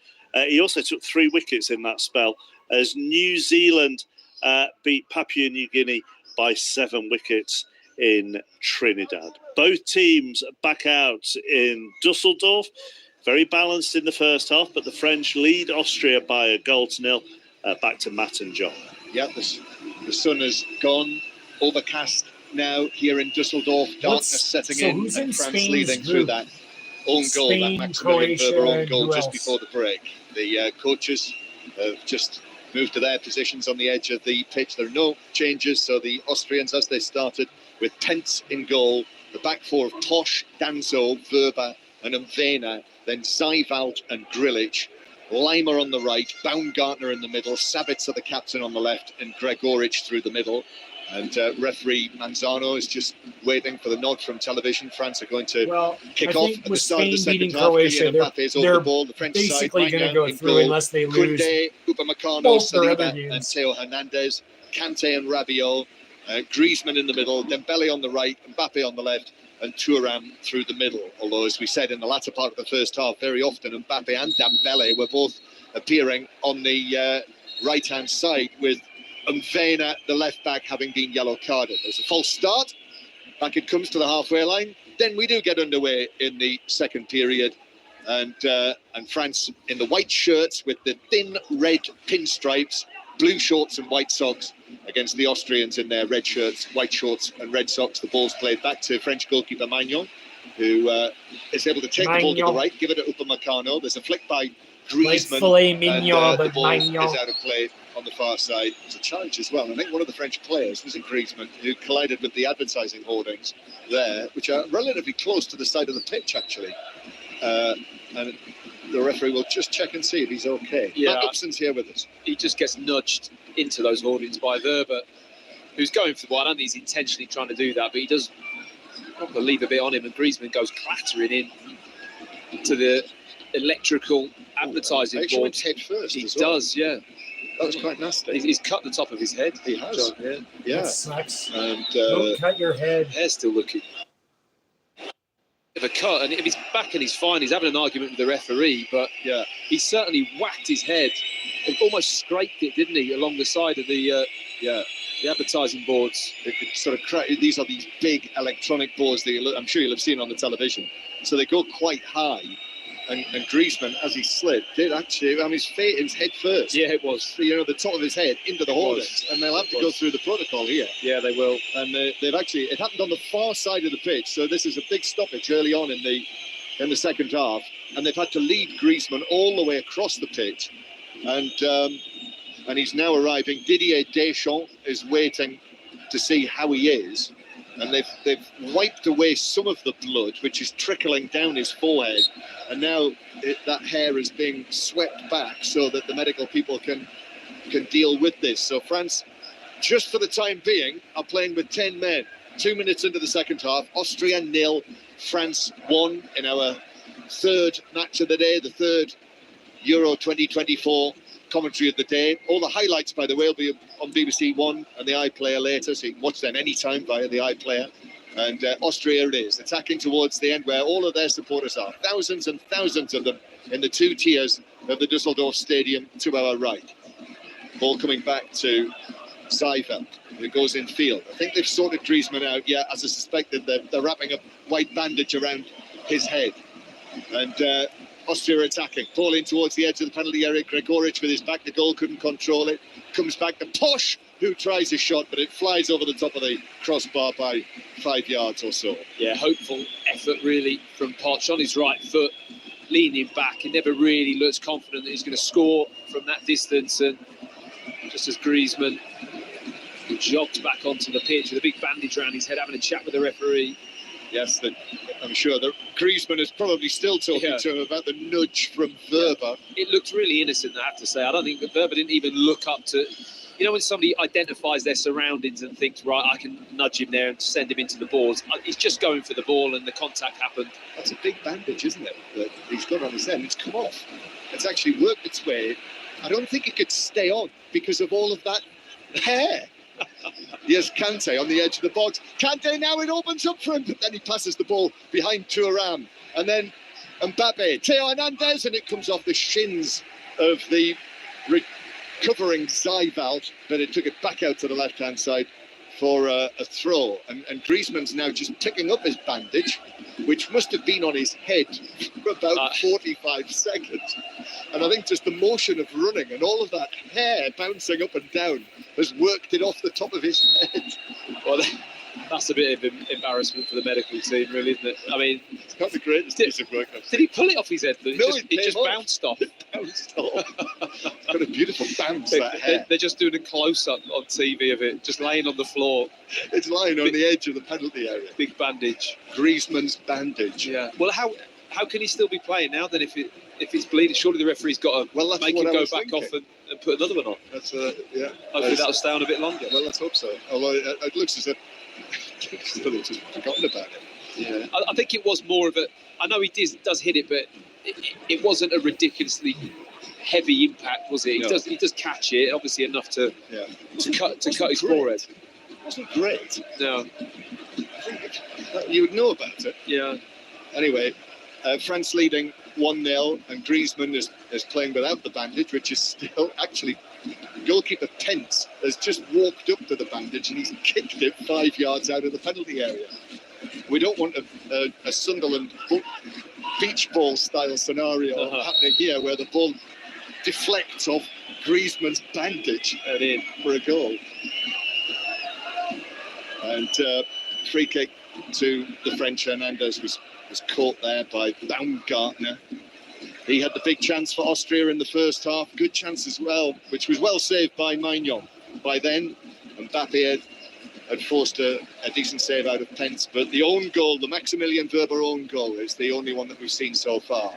As France look to come forward, Thuram is trying to get the better of Zijveld. And in the end, the ball came off Thuram, says the officials. They wanted a corner, the French, but it's a goal kick. The Austrians kind of indicated it maybe hit his arm on the way out accidentally. It actually is quite a poor decision because that looks to me to be off the Austrian player. Yeah, it's at the top of his shoulder. Yeah, it did. Thanks behind.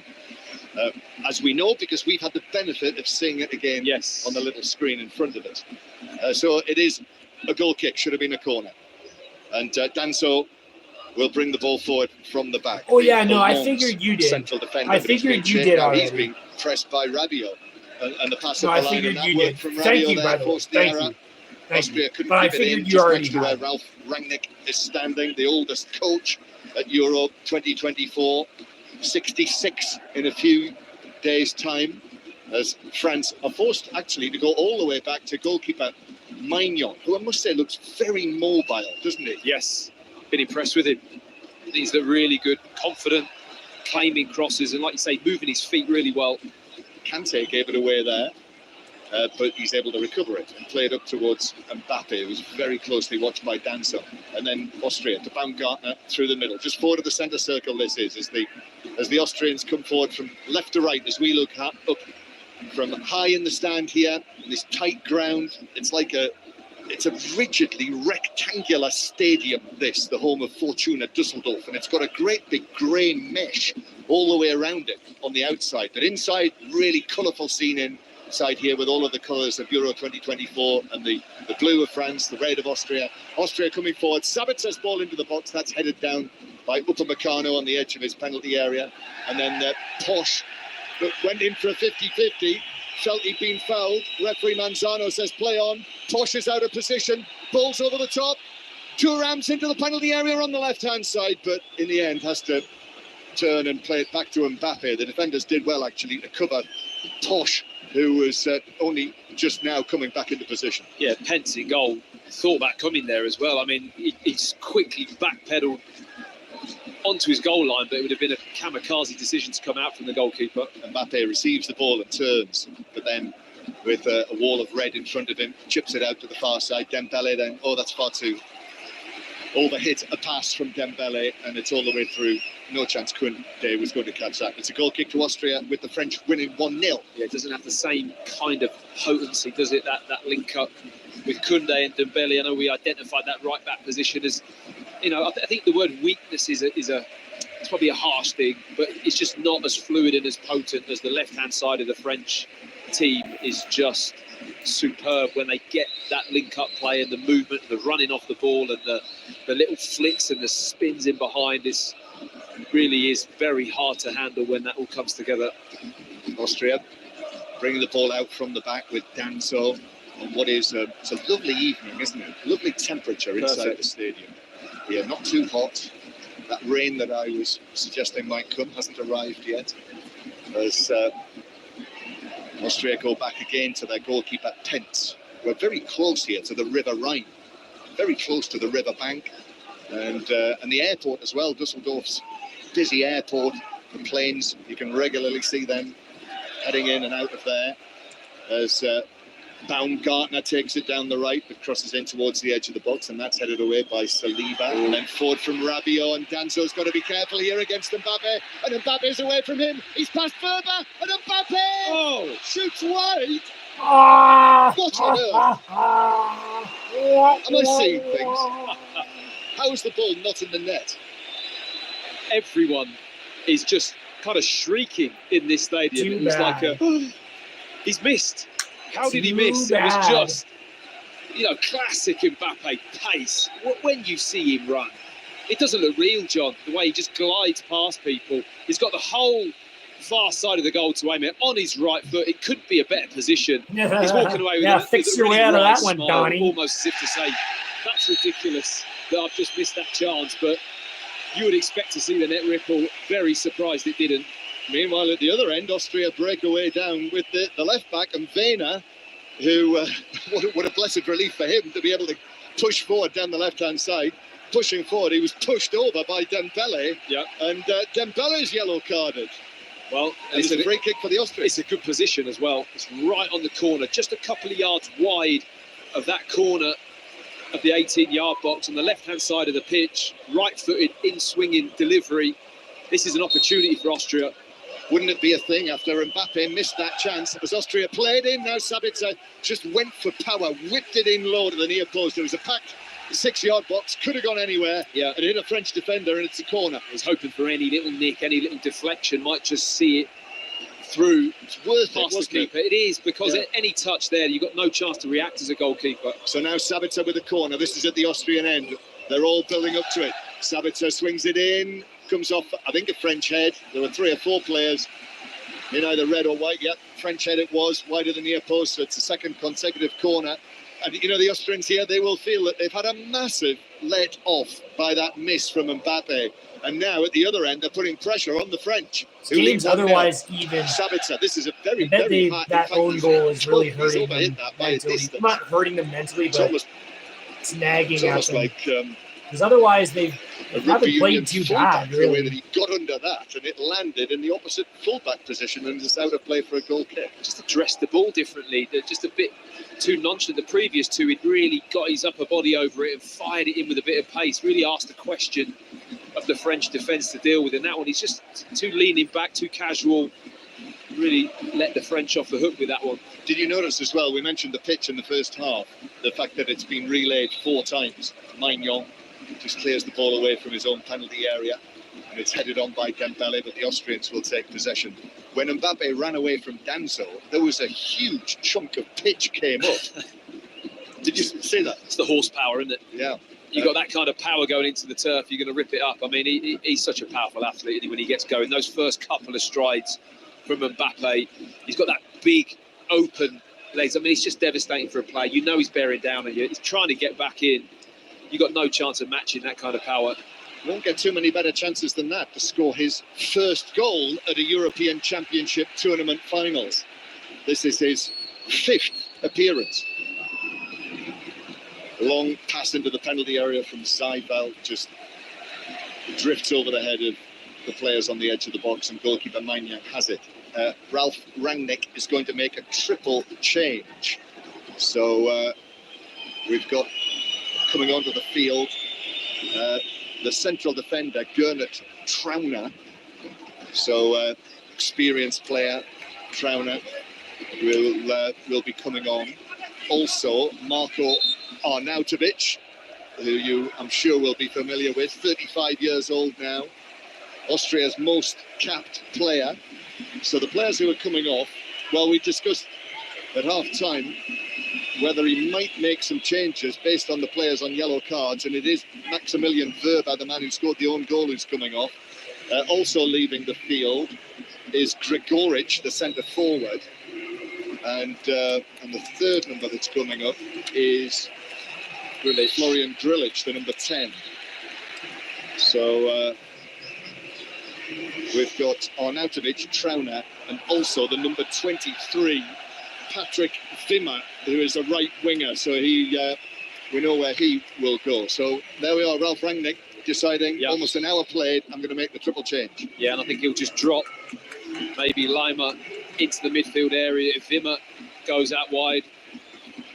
Or it could actually be Sabitzer, who I think is just tucked into the midfield area. Either way, there's 3 sets of fresh legs on that pitch. So I fully expect Austria to now try and go up a level again. This is how he coaches. This is how he manages. He asks more of the players. He'll freshen the team up and go, right, phase 2, 1-0, 60 minutes gone. What can we do in this last half an hour? I mean, it is bold and brave, isn't it? You've got to admire it against this French team that's full of quality. Yep. Now already into the action. It is Wimmer through the middle, actually. Wimmer just runs into a crowd of French players. Then it comes back to Sabitzer just outside the box. Then it's clipped in right-footed, but Theo Hernandez is underneath that for France. They head it back to the far side, and then Upamecano just swings it away on the half volley. But very often you'll see a team lifted by changes like this, the triple change. And already Trauner is into the action as well. Here on the right-hand side, it comes back to Lima. And then again, Trauner, who has slipped into that role as the left-sided central defender. Sabitzer over there to the left-hand side. And Wehner trying to take it on. Comes back again for the Austrians. And the French have just dropped back behind the ball for the time being. Saiva. Joe couldn't reach that. And that means the French could be away here. Griezmann. Back to Mbappe. Mbappe now over the halfway line with his pass to Dembele. It's Dembele running at Wehner again. Wehner retreating. Dembele's pass into the penalty area. Mbappe released. He really let himself go there for the ball. But Dembele just overhit with it and threw for a goal kick. Oh, the pace is it's just too much from Mbappe when he goes. I mean, he ran from the halfway line there, didn't he? He slotted the ball wide to Dembele and then got on his bike, wanted the return pass, and wow, when he opens his legs, he's unstoppable. But it is the Austrians now into the penalty area. There was a sandwich there as they run into the box. The ball ran through for a goal kick. Sabitzer was trying to get there for Austria, and I think it was Saliba and Upamecano who came together, the 2 central defenders, and between them Saliba leans into Sabitzer, who goes down shoulder to shoulder. It's clumsy, but you feel that Sabitzer tries to get his leg across and then he goes over, John. Yeah, I think that's a referee's call. It is, as opposed to the players knocking him over. Sabitzer's already on the way down before there's any contact, and I think the referee's called it right, and I'm pretty sure a VAR will look at that and just step away. Yeah, there's no indication on our screen, certainly, that there is a serious VAR check. They'll have looked at it, but play continues. Austria 0, France 1. BBC Radio 5 Live. After 10 o'clock tonight, by the way, Mark Chapman's been talking to Thomas Frank today, the Brentford manager, who's out here for a few days with us as part of the BBC's Euro 2024 coverage, and we'll have an in-depth interview with him. Here's Arnautovic for the first time into the penalty area. Arnautovic winning tonight his 113th cap for Austria. Been on loan this season with the Italian champions Inter, on loan from Bologna, and he just takes up his position on the edge of the penalty area, always backs himself, doesn't he, Arnautovic, as Saliba steps forward and heads the ball away for France. to the halfway line, and Danso just gets to the ball first. He had to get there quick. He did really well, Danso, because he saw he was in trouble, and he just bounced, body checked Mbappe before he went to running behind. If he hadn't done that, John, I think he was bang in trouble, to be honest. I mean, it must be an awful feeling to have him bearing down on you with a load of space in behind. Yeah, there was one big final stretch there, wasn't it? And he just got to the ball. But that's given away. Kante now swings a pass out to the right-hand side. Dembele again running at the left back. Dembele shooting left-footed, but wildly from the edge of the area. Flew away from the angle. Well wide of the goal for a goal kick. Yeah, he probably hasn't produced the kind of quality that you'd maybe expect from Dembele this evening. That is very wild onto his left foot, but just so loose with the ball striking that it's flying off to the side and too high, nowhere near the target. 1-0 France lead. But the Austrians they've impressed. Very much so. Very much Even so. without all of the various important injured players that they've had, this was well flagged up in advance of the tournament. Yeah. And here they come again now, attacking on the left-hand side. Arnautovic in position in the 6-yard box. But excellent defending from Koundé, actually. I thought he was past him there. Baumgartner from the left-hand side, but Koundé's good challenge, but it's a corner. Yeah, it's a good run as well. Baumgartner tries to get round the outside. Koundé makes the tackle, but they're still looking fresh, John. They're putting a lot of work in this game so far in terms of shutting down and pressing. But the fitness levels of this Austrian team, 65 minutes gone nearly, really impressive. Yeah, they know their jobs, don't they? They He's got them well drilled. Ralph Rangnick. The changes have been made. Clearly, this was part of the plan. Wimmer's going to take the corner to the near post, but right onto the head of Griezmann of France, who is able to head it away. And now Mvena had to be quick there. Dembele does well. Dembele flicks it forward. Kante is onto this, carries the ball out towards the right-hand side. And N'Golo Kante drags it infield, still going. He's got two Austrians with him. Seifeld tries to put in the challenge, can't do so. Kante's cross is headed away by Danso from near the penalty spot. Headed forward again for the French and then volleyed away by Posh. High, almost up to our eye level. Eventually it comes down and is cleared away again up towards Arnautovic, heading it forward. Upamecano just leans into that, nods it down. Matteo Hernandez, here's Kylian Mbappe receiving it in a left-sided position, and that's a lovely, beautifully weighted pass. Theo Hernandez's ball right across the 6-yard box. Nobody could get a touch. Dembele, then back to Koundé. Low shot, that's blocked inside the penalty area. There were a number of defenders there, and the ball bounces away out towards the far side. I mean, the link-up play again. Mbappe outside of the right boot. Spinning ball down the side around a defender into the path of Hernandez. Absolutely inch perfect. Beautiful pass. And Hernandez, again, the pace and the energy on the overlap, fizzing the ball across. I mean, it's just begging for somebody to tap it in at the back post, and very nearly happened. Lovely play again down this French left-hand side. We've been very lucky, you and I, haven't we, the last two nights, being able to sit inside great stadiums and watch Jude Bellingham, some of his passing last night. And now Mbappe, that was a thing of beauty, wasn't it? It really was. Of that pass. And here he is now again, the French captain, Mbappe, passing the ball high out towards the far side. Still only 25 years old, Mbappe. Comes back to Kante, thought about a shot. No, slips it into the area. Thuram with a shot. And Pence is able to go down, diving to his right, but push the ball away out of the penalty area. France have just stepped it up here again. I think they've sensed the danger from the Austrian changes. Thuram back to the right-hand side. Dembele's cross cleared away rather awkwardly by Danso for Austria. Rabiot back to Koundé. And then Koundé goes back to the halfway line. But suddenly, France looking much more dangerous after a little period of consolidation in the game. Yeah, I gotta go downtown, but I'm going to bring chat with me, but I'm going to leave the screen running. They're just very solid. So I'll only be able to respond in chat. They've just done a really good job. Hernandez has had a good game. You've got Saliba, Upamecano, Koundé, who will just do a defensive job. Doesn't want to get forward too much, so they don't have that potency on the right-hand side. But it's been an impressive showing from France for a first game against what is a very difficult opponent. I mean, Austria will give anyone a good game in this way. Yes, it's going to be an interesting group, this one. Austria play Poland next, who lost to Netherlands yesterday. French now back in their own defensive third. and Lima chasing Kante tirelessly. They are two of the biggest triers in world football, those two, the effort. Who's going to get worn out first? Well, I'm not sure either of them will. As Zaifa, his ball for the Baumgartner, left side of the box. Baumgartner, Kunde does well against him again, actually, and then turns and puts the ball out of play. Eventually bounces out for a throw-in 10 yards back from the corner flag. Thought he got the wrong side of him for a fraction there. Baumgartner couldn't quite capitalise and get his body across Kunde to draw him into a trip or a foul in the box, but Kunde staying very cool, staying on his feet and just dealing with it. Austria, again, it's got a good balance this game at the moment. Austria have weathered that spell from the French. Now here they come again themselves. Sabitzer gets a fortunate... Arnautovic it is, who's now got the captain's armband on.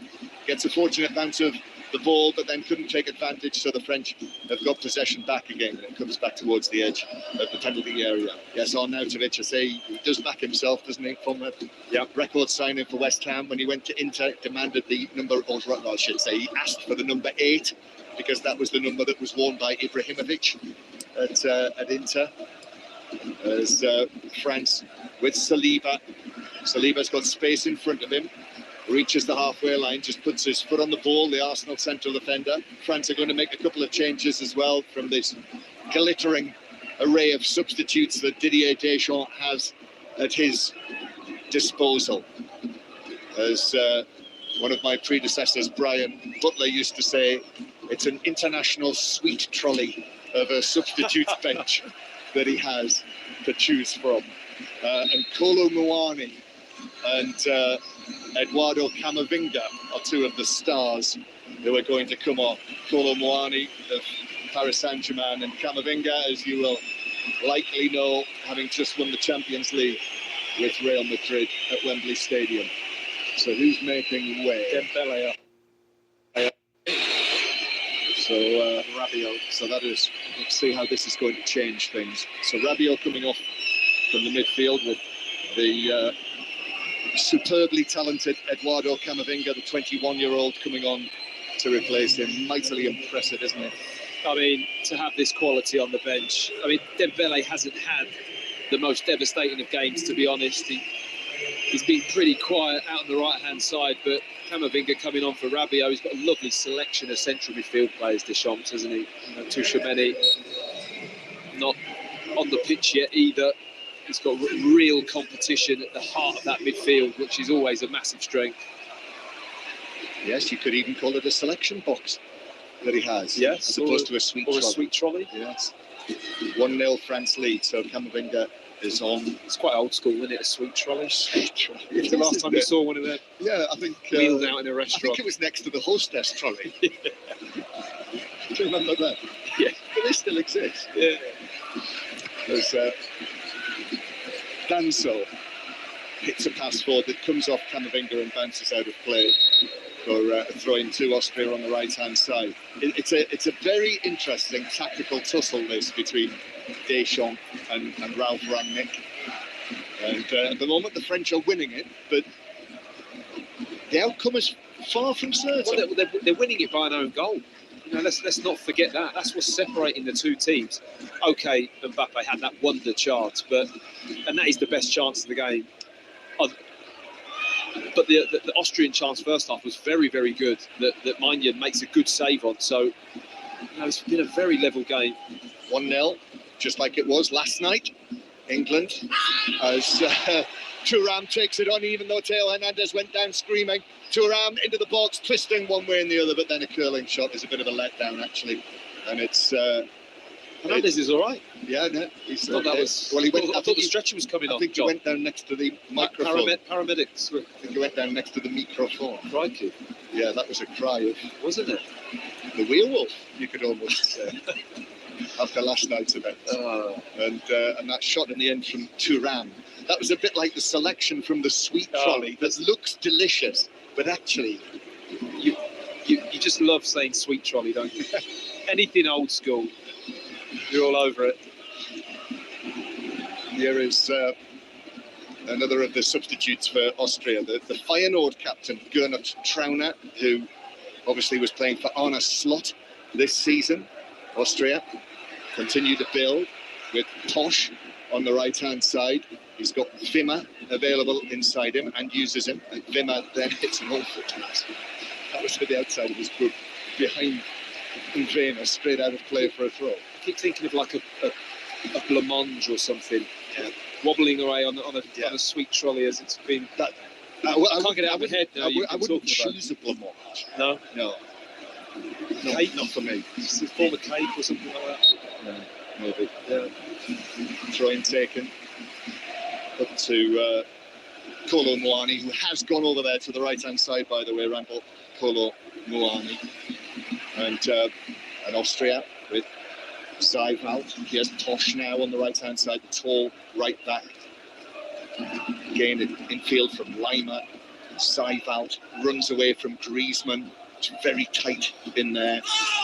Wimmer, who's just gone now, he's gone down with a blood-curdling cry after a challenge from Griezmann, who's fallen off the pitch again and has stayed down.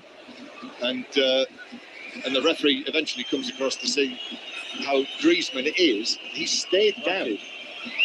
And I think he maybe landed awkwardly on his knee. And the medical people are leaning over him down there. And he's off the field, so play can continue. I didn't quite see what the contact was, to be honest. I think he just... I can see it now. It's quite nasty, actually. He lands on Griezmann's knee, gets it caught, but just kind of like extends it, hyperextends it a little bit. Looked really awkward position. Wasn't very nice. Free kick. I mean, Zaival has got through some work in the midfield as well for Austria, hasn't he? I mean, he's said his name a lot tonight. He's been everywhere. Griezmann is back on the pitch. Yes. So, free kick. Wimmer takes it to the back post. Magnan comes, gets a touch on it, and it hit Koundé. And Upamecano did well to stop it from going out for a corner, and it's cleared away by the French. Still, this is only 1-0 to France. And Austria have got a bit about them with this run that they've been on under Ralf Rangnick. Plenty of confidence with the 7-match unbeaten streak that they came into the Euros with.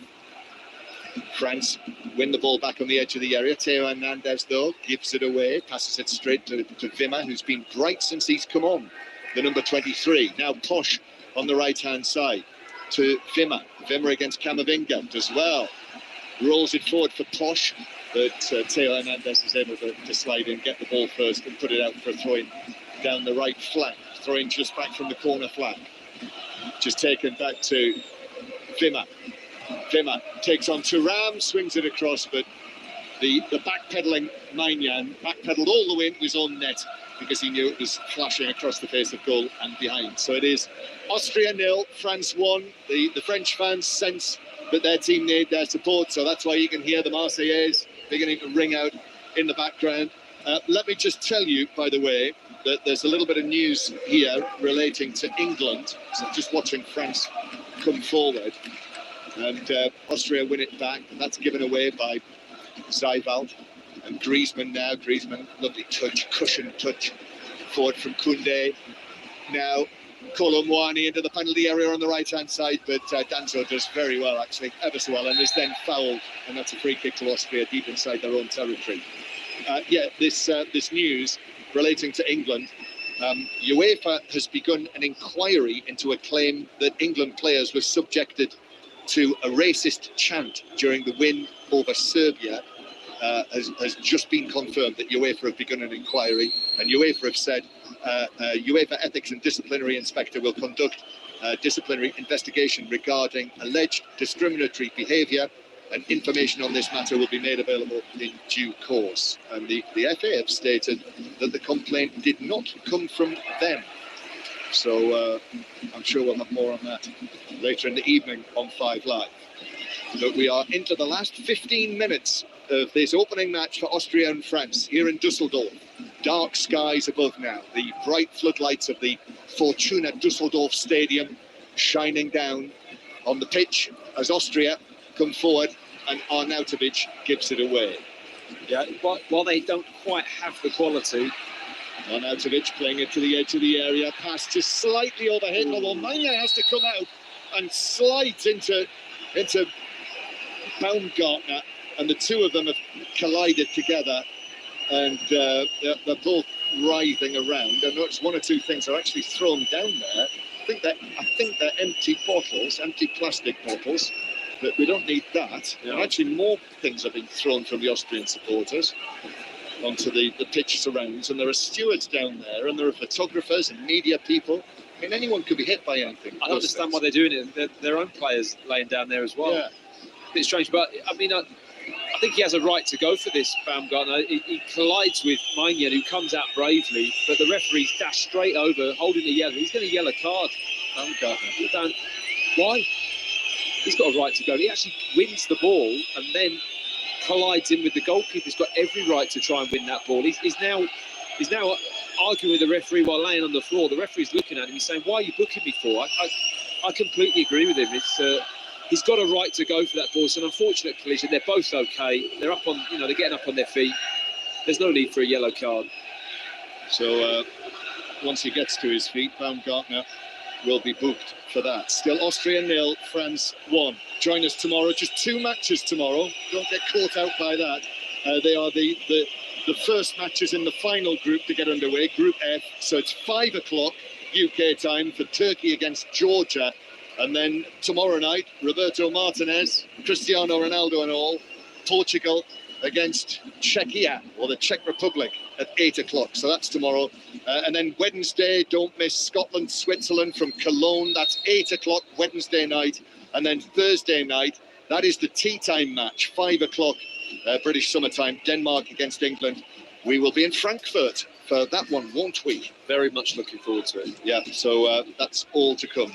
The match commentaries right at the heart of what we're bringing you during the Euros here on 5 Live and BBC Sounds. 1-0 France lead. Baumgartner's up. He's received his yellow card. Yeah, wasn't happy. I mean, 51% possession now, Austria, gives you an indicator of how well they've done in this game.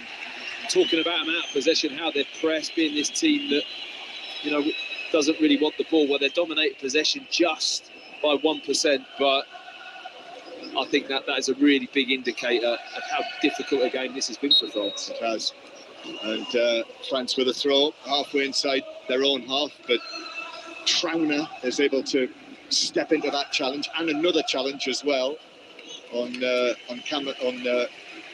Koundé, and eventually it's out of play for a throw into the French halfway inside the Austrian half. Throwing is taken to Kolo Muani. That breaks down. One back centrally. Mbappe with a quick touch, hit the referee. I think Griezmann was next to him. Referee, I thought could have stopped play. Yes, he has. Yeah, I don't know why he didn't stop play more quickly there. Yeah, it'll have to be an uncontested drop ball. Well, he gave himself a problem, didn't he? Yeah. Because Austria and the Austria fans are now really frustrated because they had a breakaway, but he should have just blew the whistle straight away once he got in Griezmann's way. Yeah. Anyway, he has done that. And it has become a little scrappy, hasn't it? There'll be tension here for the French. You want to win your opening game. We've talked about it all week. And into the last 10 minutes, Thuram, though, for France down the left-hand side, comes inside. Danzo then gives it to Griezmann. Now Kolo Muani, his return ball to Griezmann. I'm not sure that was the right decision. Passed it straight to Zijval, and Zijval sets away Wimmer towards the halfway line. Nicely done from Wimmer to Baumgartner. Strong challenge from Saliba, but a clean challenge. Camavinga now with all of that hair bobbing around at the back of his head. Mbappe takes it up on the left-hand side. Mbappe then via a deflection. Back to Camavinga. Camavinga! And then the shot from Thuram from 12 yards.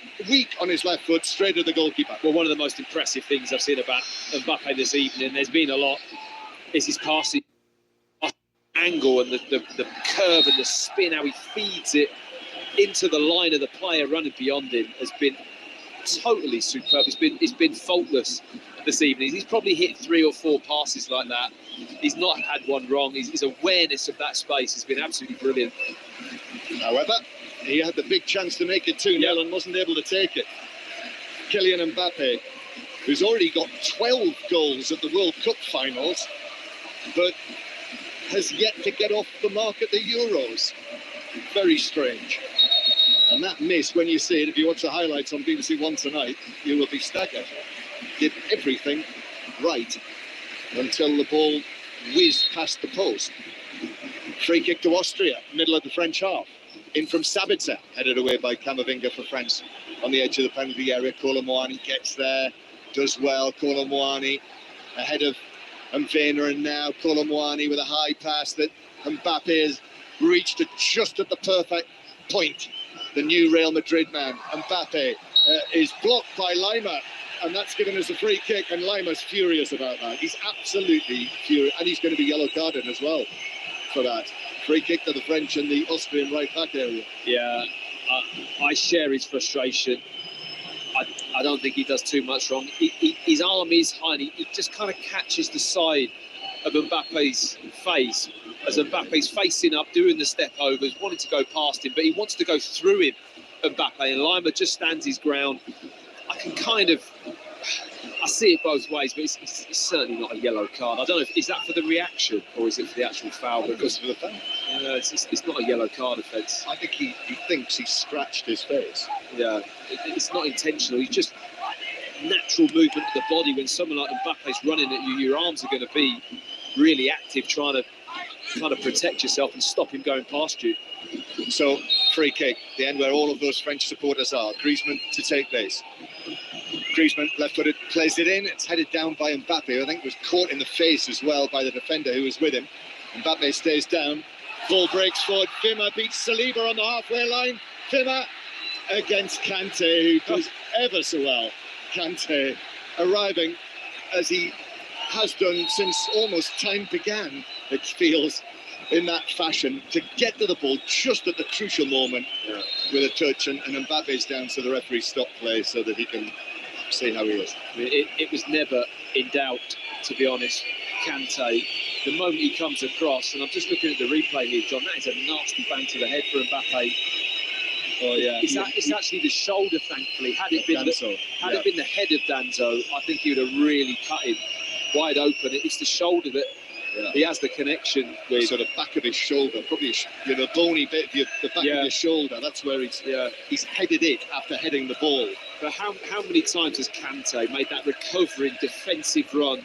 There's a breakaway from their corner, and out of nowhere, you know, the speed that his legs travel at to get across and deal and sniff out the danger, he just does it so effortlessly. Well, it's something we talked about before the start of this European Championship. How would the players who play in Saudi adapt? Yeah. And I must say, watching N'Golo Kante tonight at the age of 33, you would not know that he was playing in what you might call a lesser league. No, and we're seeing now pictures of Mbappe, who has got a really bloody nose from his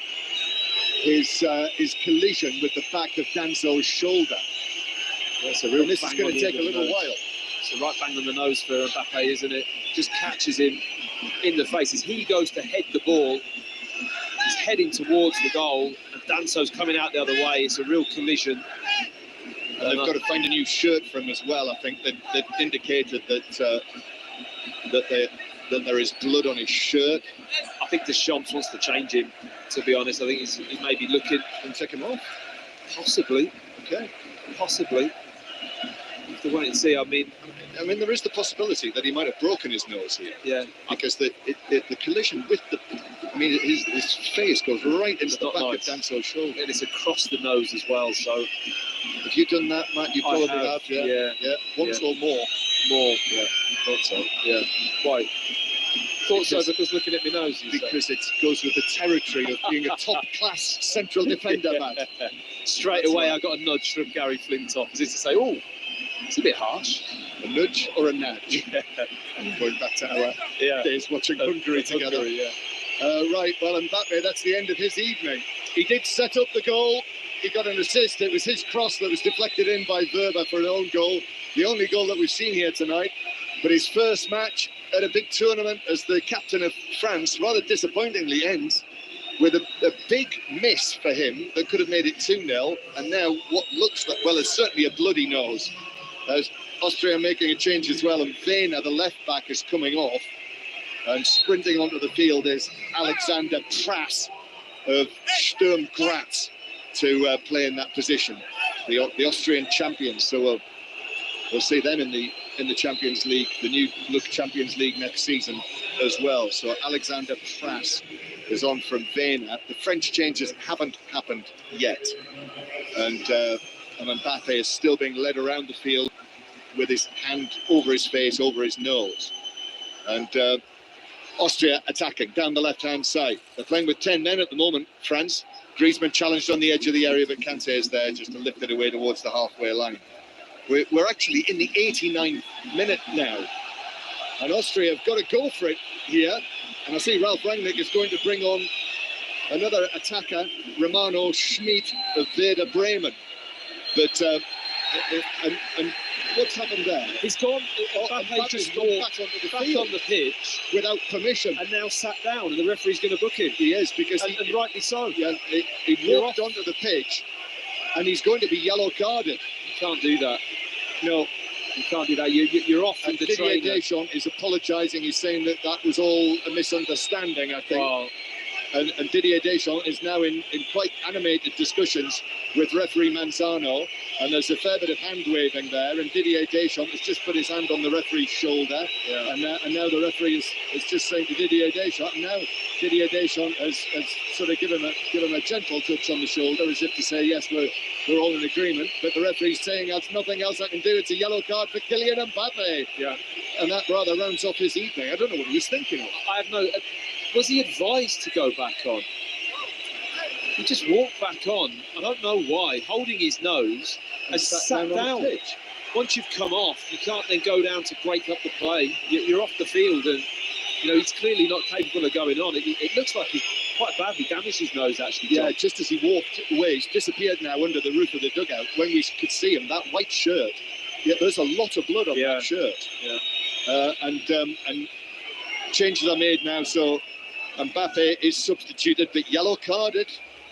Yeah, that's an issue for later in the tournament. Well, I think potentially. That's the point Deschamps was making. I think. Yeah. He's trying to talk the referee out of the yellow card, and it was on deaf ears. What's happened here now? Now Ralf Rangnick is upset about something. They wanted to make a change, and they've not been able to make it. Yeah, they were waiting to make their change, the Austrians, and I think the assistant is saying. I think the assistant is saying, I need to put up the board to show that there's 9 minutes of added time first. I'm confused, because then 9 of Giroud has gone on. Yeah. So, yeah, a lot going on. Griezmann's off as well, by the way. Did I say that or not? Yeah. He's off. Giroud is on. Olivier Giroud in his last tournament, last experience of international football, and Fofana has come on as well. Now the Austrians can make that latest change, and this is Schmid coming on. So Fofana is on for the French. Austrian throw into the penalty area, comes off a defender's head, but Maignan able to catch that and drop down onto his stomach. And an Austrian player is, I think it's Wimmer, he's ended up on the ground now as well. After that challenge from the French defender. I mean, all the Austrian players were off the bench as well. Really unhappy with this challenge. It's a long throw from Posh into the box. He goes to flick it on there, Wimmer, and they're not happy with it. It's a collision. Yeah, it's a collision. I mean, there's no foul there. I don't think anyone's done anything wrong. No, he's put his cheek on the shoulder of Theo Hernandez. Yeah, but he's up, and he's okay, and he hasn't had too bad a blow to the head or the face. But an odd finish to the game. It has been, yeah, very scrappy. Strange things happening. Yeah. Ralf Rangnick was very unhappy that he wasn't able to make that change there. Didier Deschamps had that discussion. But what's most important is that it's still 1-0 to France.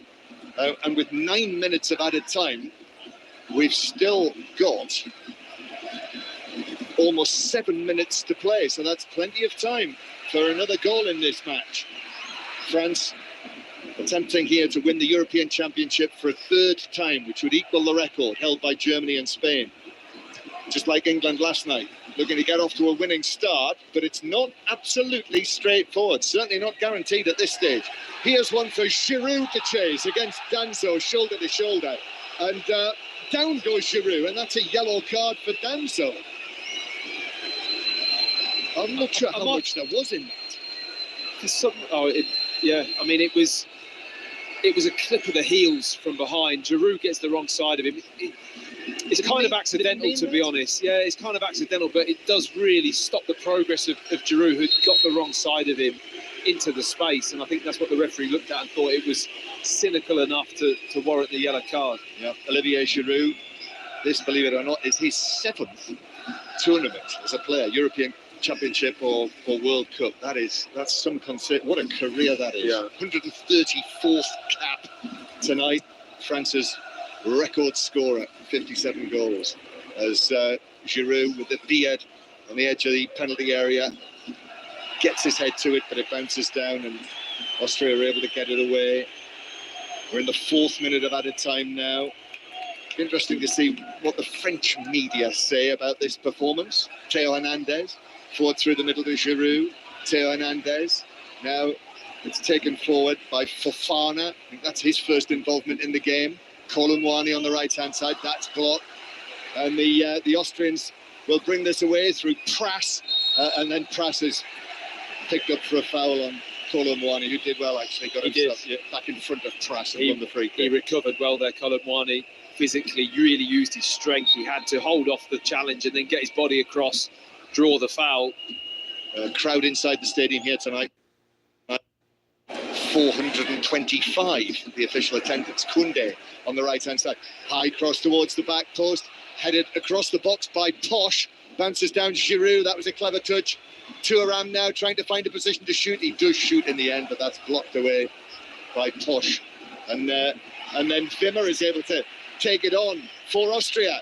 The ball is deflected rather handily to Sabitzer. That could have gone anywhere. Now Baumgartner. Pras is arriving on the left-hand side. And then Seivalt's attempted ball into the penalty area. That was blocked by a French leg, and they're able to clear it away downfield. You just feel that they're lacking that tiny piece of, that what France have in that quality, John. Yeah. It's just not there for the Austrians, is it? Sabitzer might be here. Ball into the area. That's too close. They're saying it struck an arm of Koundé, who's outside the penalty area, so there wasn't a chance of there being a penalty. That the deflection took it to the French goalkeeper, Maignan. Yeah, for all their hard work and effort and building of the chances of getting in positions to cross the ball or make some kind of effort, that they haven't had that. The guile and the quality that Mbappe's shown in this game is the difference. It's the game changer, as you'd call it, and Austria just don't quite have that. What actually, we'll be discussing that, won't we, after the end of the game? A little bit like the reaction to England's performance last night. What the reaction will be to this French performance, and we'll have to see, of course, how Kylian Mbappe is as well after what could well be a broken nose, certainly a bloody nose that caused him to leave the field. Before doing that, picking up that strange yellow card. Camavinga now for the French, but not on Nautovic, virtually lands on top of him and concedes a free kick. Perhaps just a little fortunate that he wasn't yellow carded for that. Yeah, possibly. He's used his body quite well since he's come on Arnautovic. He's held the ball up a few times. It's come up to him. He's always looking for the centre back. He wants to engage with the contact, use his frame, and just to kind of bounce it out of the way and hold the ball up. He's done that quite well for Austria. Kolumwani on the right-hand side speeds away to the byline, cuts it back. Now the chance for Giroud, miskicked. I think Danso might have got a touch on that, which put Giroud off. But even so... Yeah, I think it must have been a deflection, John. Must have been. It just flicked up off something. Danso was at full stretch. I think Giroud's just going to strike the ball into the back of the net with his right foot, which he was lining up to do, and completely miscued. 1-0 France lead as Austria, time running out now, but Posh on the edge of the box, plays it across the area, but there's an interception, crucial interception from Upamecano, and it's cleared away downfield, back to the halfway line. All of the reaction to today's games will be on the Football Daily at the Euros via BBC Sounds in the morning. As Austria come again, Posh, a deep cross from him to the back post, which is headed right across the box and through a crowd of players. And it did get a touch off a French defender, the header from Pras, and it's a corner for Austria. It's a hairy moment for France. Kind of shade to the England game last night, a little bit, John, with the pressure that France are under late on in this match. A set piece to defend here now. And all of those banks of Austrians behind the goal are trying to suck this into the net. Wimmer with the corner from the right-hand side. There it goes into the 6-yard box. Maignan gets his hands to it to push it away. clipped back into the penalty area towards Danzo, who's still up there. Half cleared away for France, who might be away on the counter-attack. They are. France break away. It's 3 against 2 as Thuram carries it down the left-hand side, now cuts into the box, but defenders are able to get back and force Thuram. And then more and more red shirts arrive back in the penalty area, and Thuram, very wisely, is going to take this out towards the corner flag. I see something else was thrown from the crowd there as well while play was going on. Some little white object. Yeah, and Kante loses out. Saibal plays it back into his box. That needs to be cleared by Wimmer, but it is. And touch from Pras as well. Saibal passing it forward. I think this might be the last attack. We're in the 9th minute of added time. Baumgartner is taking it on. Talk about all of the early goals for Austria in their recent matches. Now they want a late goal, but the pass from Sabitzer was short for Baumgartner, and in fact he was in an offside position, and he puts his hands up to his face because that's a free kick for the French, and that might be it. Just got to put the ball in the box there. Doesn't need to make that pass to Sabitzer. It's the last seconds of the game. You've got 3 or 4 players in the box. Just sling it in there. And I think that is it. Yes, it is. Well, this has been as hard fought a win for the French as it was for England last night, and they've won it with an own goal. There are lots to discuss from this as French players go down. That's a mighty effort that they've put in, and the Austrians as well, many of them with their hands on their knees. But Maximilian Wöber's own goal won it for France. The French are able to begin with a win here in Dusseldorf, but they were in a match tonight. Austria 0. So a first half own goal, the difference between the sides in Dusseldorf. France winning 1-0 against Austria. They did have chances in the second half, did the French, and it descended into a very scrappy last 15 or 20 minutes, and Kylian Mbappe went off with a nose injury as well. But they've won, and I suppose as far as the French are concerned, that's all that matters. A bit like England in their opening game, Matt Upson.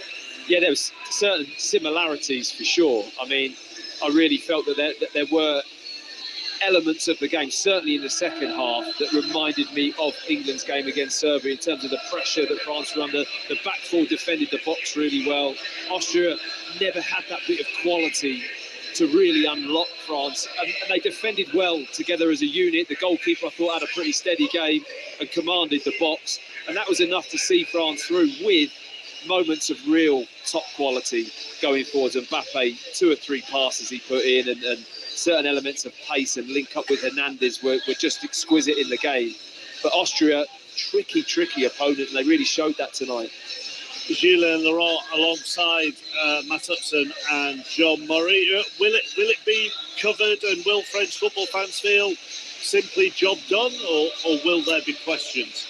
No, I think it'll be more job done, chappers, and we've been here before, we've seen it. Don't forget, this is not a team that plays great football. Never. They haven't reached 3 of the last 4 big finals by playing sexy football. This is not what they do. They are very disciplined, they are very structured. Deschamps and even Griezmann a couple of weeks ago reminded everybody, saying, you win these tournaments, these kind of competitions, by being the most solid team, the best team defensively. That's how you win this. And then if you have the genius of an Mbappe or that kind of talent, but you could say the same for Bellingham or Kane, you know, it's not just Mbappe or Dembele or Kanté, who tonight was incredible considering he hadn't played at this level for 2 years. This is the base that you need, and they had that. And yes, they will be better in the next few games. They will go a gear up or 2. They will go from strength to strength. And already the game against the Dutch, in 4 days' time, will be a great test for them, even greater than today. Today, we expected Austria to be like that, solid, pressing well, running a lot, that running game great. And France managed that, like Matt just said, controlled it well. Okay, there's 1 or 2 scares maybe there and there, and they could have scored, should have scored maybe a second. But overall, you'll be satisfied by the structure of this team and what they did. But you also expect them to do better soon. It's just so well set up for those moments. Exactly. Mbappe bridging, isn't it? I mean, the rest of it is get through the hard yards. It is hard work. Yeah. But then you have that. And it's special, isn't it? And can you imagine as a defender facing a player like him on the biggest chance? I think Danso thinks he's well positioned for the ball from Rabiot. And yet he finds himself 5 yards behind. And really, that's a chance if Kylian is a bit more sharp if he had played a bit more in the second half of the season, I think he would have scored that one. It's really unlike him to miss that. But that's the thing with him. You think you're in a good position, you're on the front foot, you're perfect, your line is good, and yet he can still create something out of nothing. He did miss it though. He did miss it, and you know what? It's a worry, chappers, because we talked before the game, didn't we, about that his mind yesterday, for example, was more on the message politically that he wanted to transmit to the nation and not to this game. If you think about how much minutes he played since February, for example, with PSG, because he announced them he was leaving, they benched him for most of that second half of the season. So I don't think he's fully match fit. I really don't. And maybe on that chance, you saw that after an hour on the pitch, a little bit less. Yeah. He just lacked maybe a little bit of that energy. Yeah. Sorry, go on, Matt. No, I hear what Julian said. For that moment, I agree. But there were some other things that were just razor sharp, weren't they? At the start of the game. For sure. And I think it's his performance for me overall was pretty devastating. But yesterday he said something that was really interesting. He said, physically, I'm not there yet. Yeah. It's mentally that I will be able to have a good tournament. Yeah. Jules highlighted the performance of N'Golo Kanté as well, Matt. A footballer who's had several injury issues over the last couple of years, moved to Saudi Arabia. Question marks about the validity of that league and so on, and how that would then translate to performing at the highest level. He was immense today. Yeah, he's got some engine, hasn't he? Incredible. 33 years old. Get him round the pitch. I mean, the covering piece of defensive work he does in the second half when I think France have got a corner and he gets back. The moment you see it's him, you almost kind of sit back in your chair and just relax, I think, as a French supporter. You're like, N'Golo's there. As John would say, little N'Golo, as his legs moving as quick as possible to get there. He is a terrier. He's just all over the pitch. His anticipation. The reading of the game. Fantastic. There's an interception in the second half just there where he saw the pass even before the pass had thought about the pass. It's just I've missed him. I've missed watching him.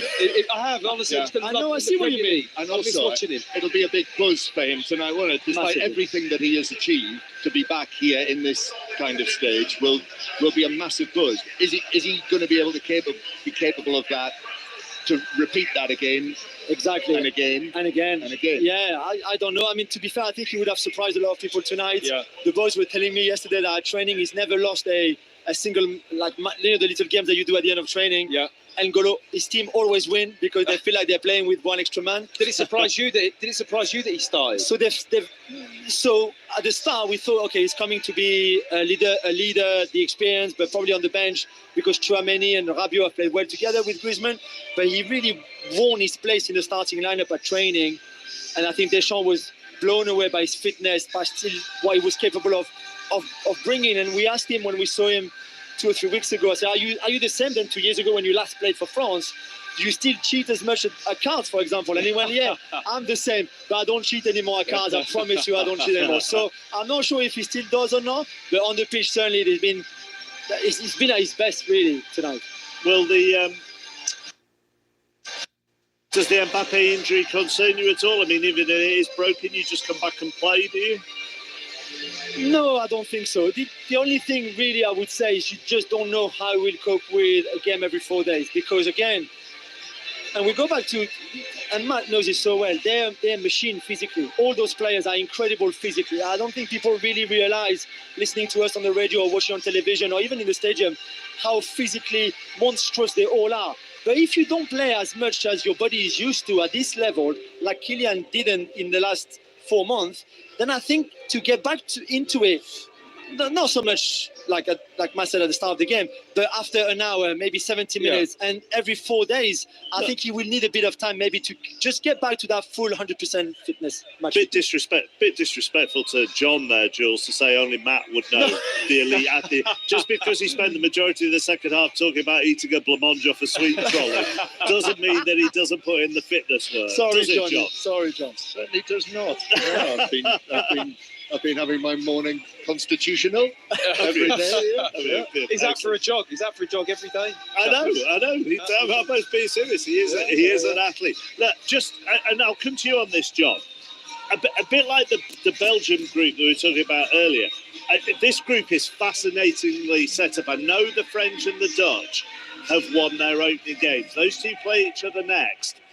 But Austria and Poland can cause problems in this group. And it is fascinatingly set up. Yeah, it is. And, say France and Netherlands, if that's a draw, that's a winner in the other game. And a winner in the other game, then the final night in this group could be terrific when the French play Poland and obviously Austria play Netherlands. Yeah. Were you impressed by Austria, Matt? Did you want to see a bit more from them in certain areas? How would you sum it up for them? I was really impressed. I thought they gave as good an account as what they could do. They just don't have Mbappe. Yeah. They don't have that type of player that's going to just make it happen. They're hard-working, they're organised, they're committed. They actually use the ball really well. I'm looking at the screen, 51% possession. And Jules mentioned about France. It's not sexy football. It's not we're going to dominate you with the ball. It's not this. So Austria had their fair share of the ball and they used it wisely. There were some nice passes.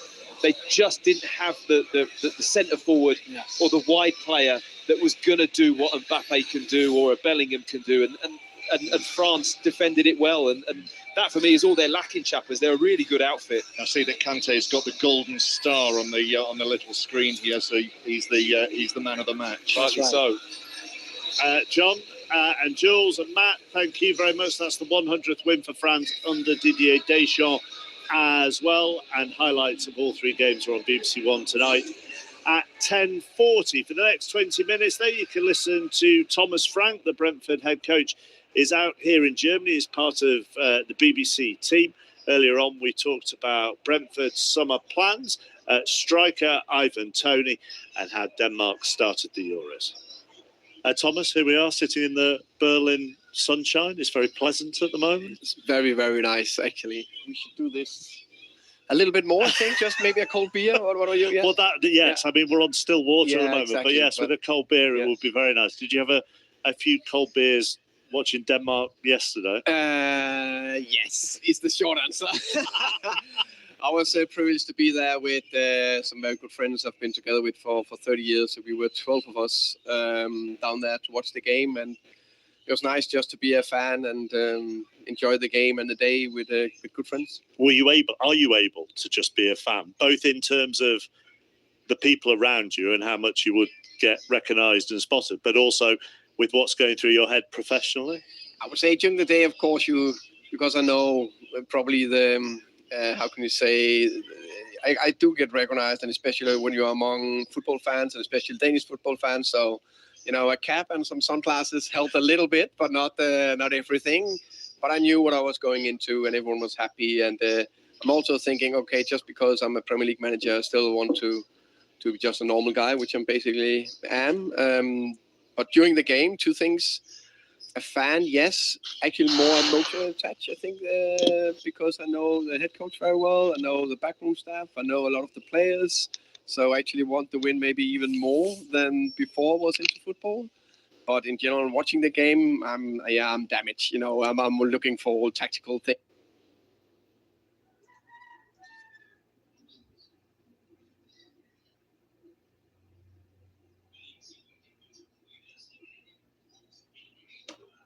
All right, people. It's all over here. Austria, me, France, one guys. What? Hard for the future here. Hard for the future here for the Bleu. So it was more like a nervy ending. It was really nervy at the end of the game, guys. Towards the end of the game, like that. But then, 3 points here for France. They will take it.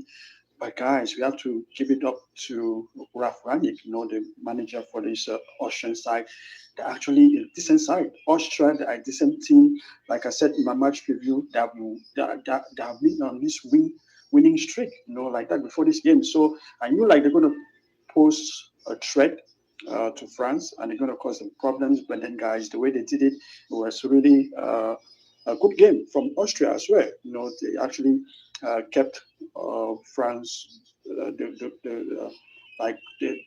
attack. The attack wasn't really efficient here tonight from France. But anyway, guys, I think Kylian Mbappe, he actually missed that one-on-one chance. That was really terrible, guys. It was terrible from Kylian Mbappe like that to miss that chance. But then, guys, he also the free kick. His free kick was deflected into the back of the net by the Austrian defender, and give France 1-0 lead. So at least he was effective in that part.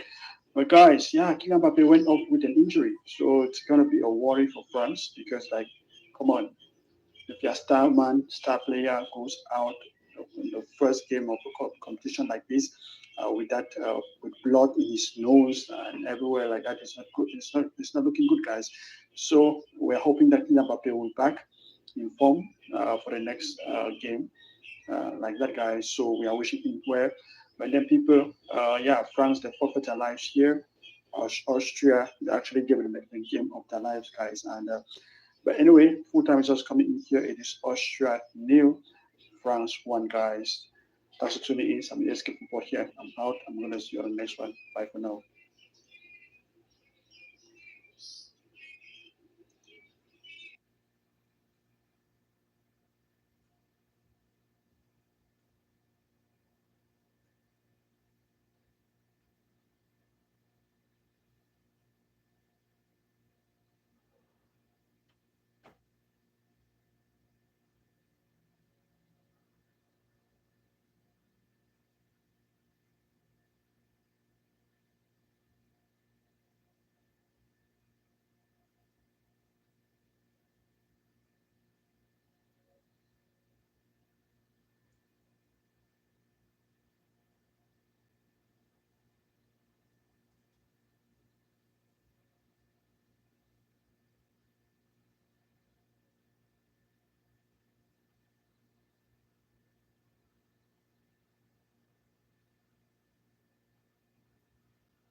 One for him over the next few weeks. Yes, isn't it amazing? You look right? like you broke your nose. Say again? You look like you broke your nose. Do you know what, right? I've never broken my nose, although I've had an operation on it. Did you break the forehead as well?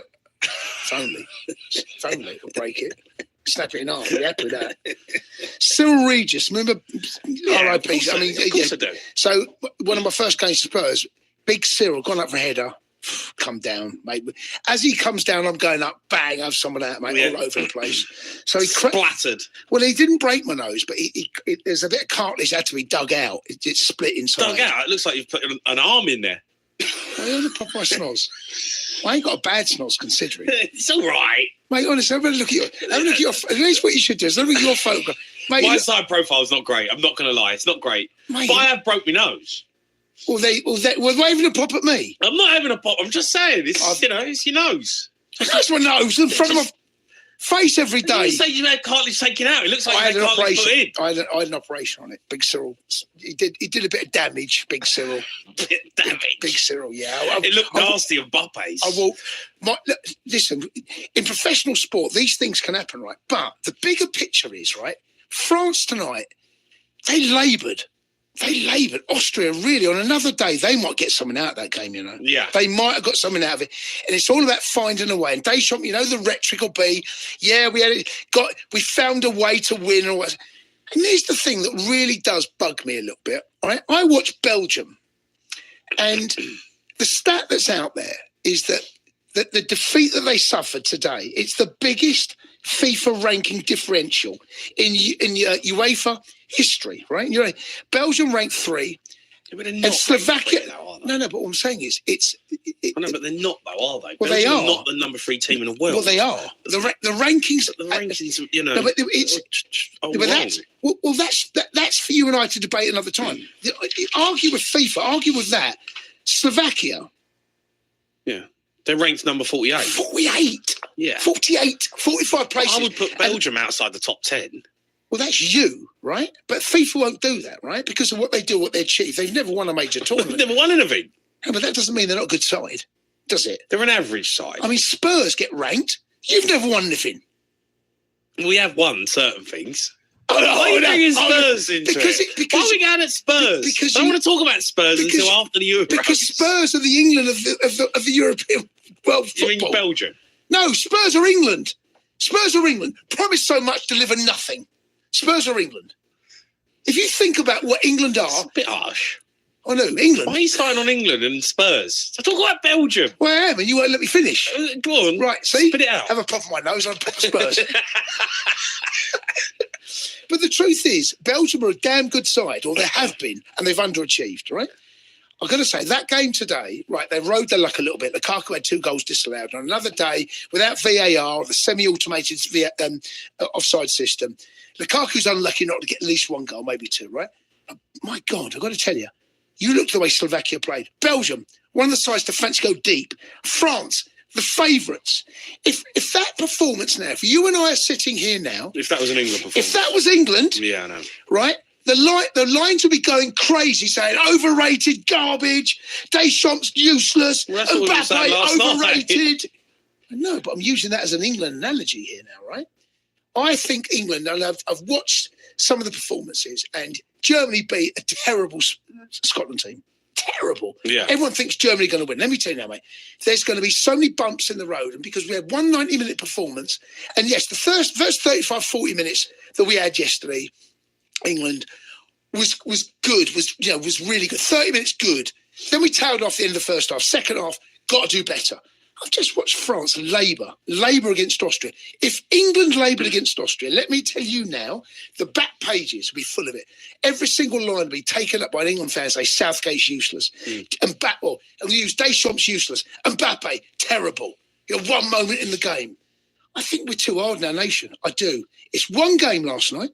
Were we brilliant? No. Were we terrible? No. Somewhere in the middle is the truth, right? We got the job done. Do you think it's got to do with pressure though as well?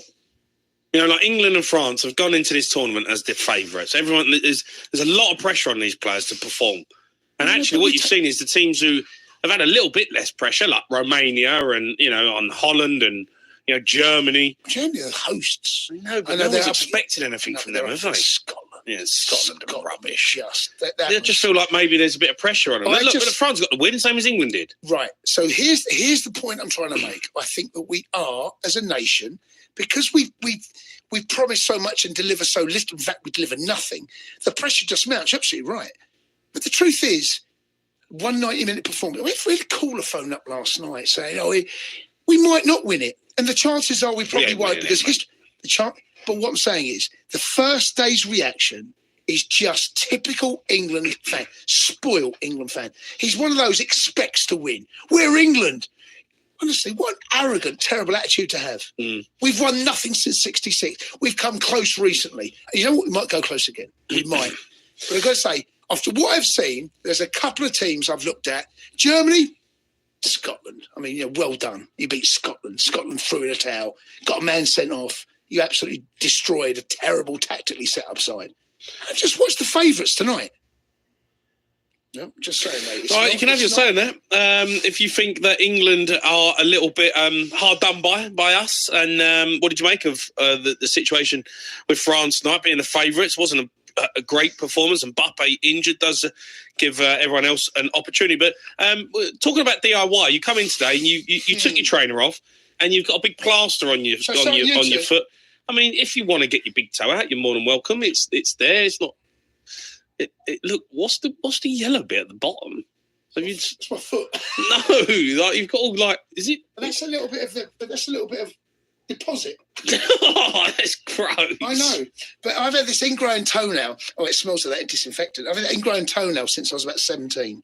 And I've never. What do you mean? I've had an ingrown You're toenail. 54, mate. I've just been putting it off. So what I've been doing? So what do you mean you've been putting it off? What do you mean? You can't put it off for 40 years.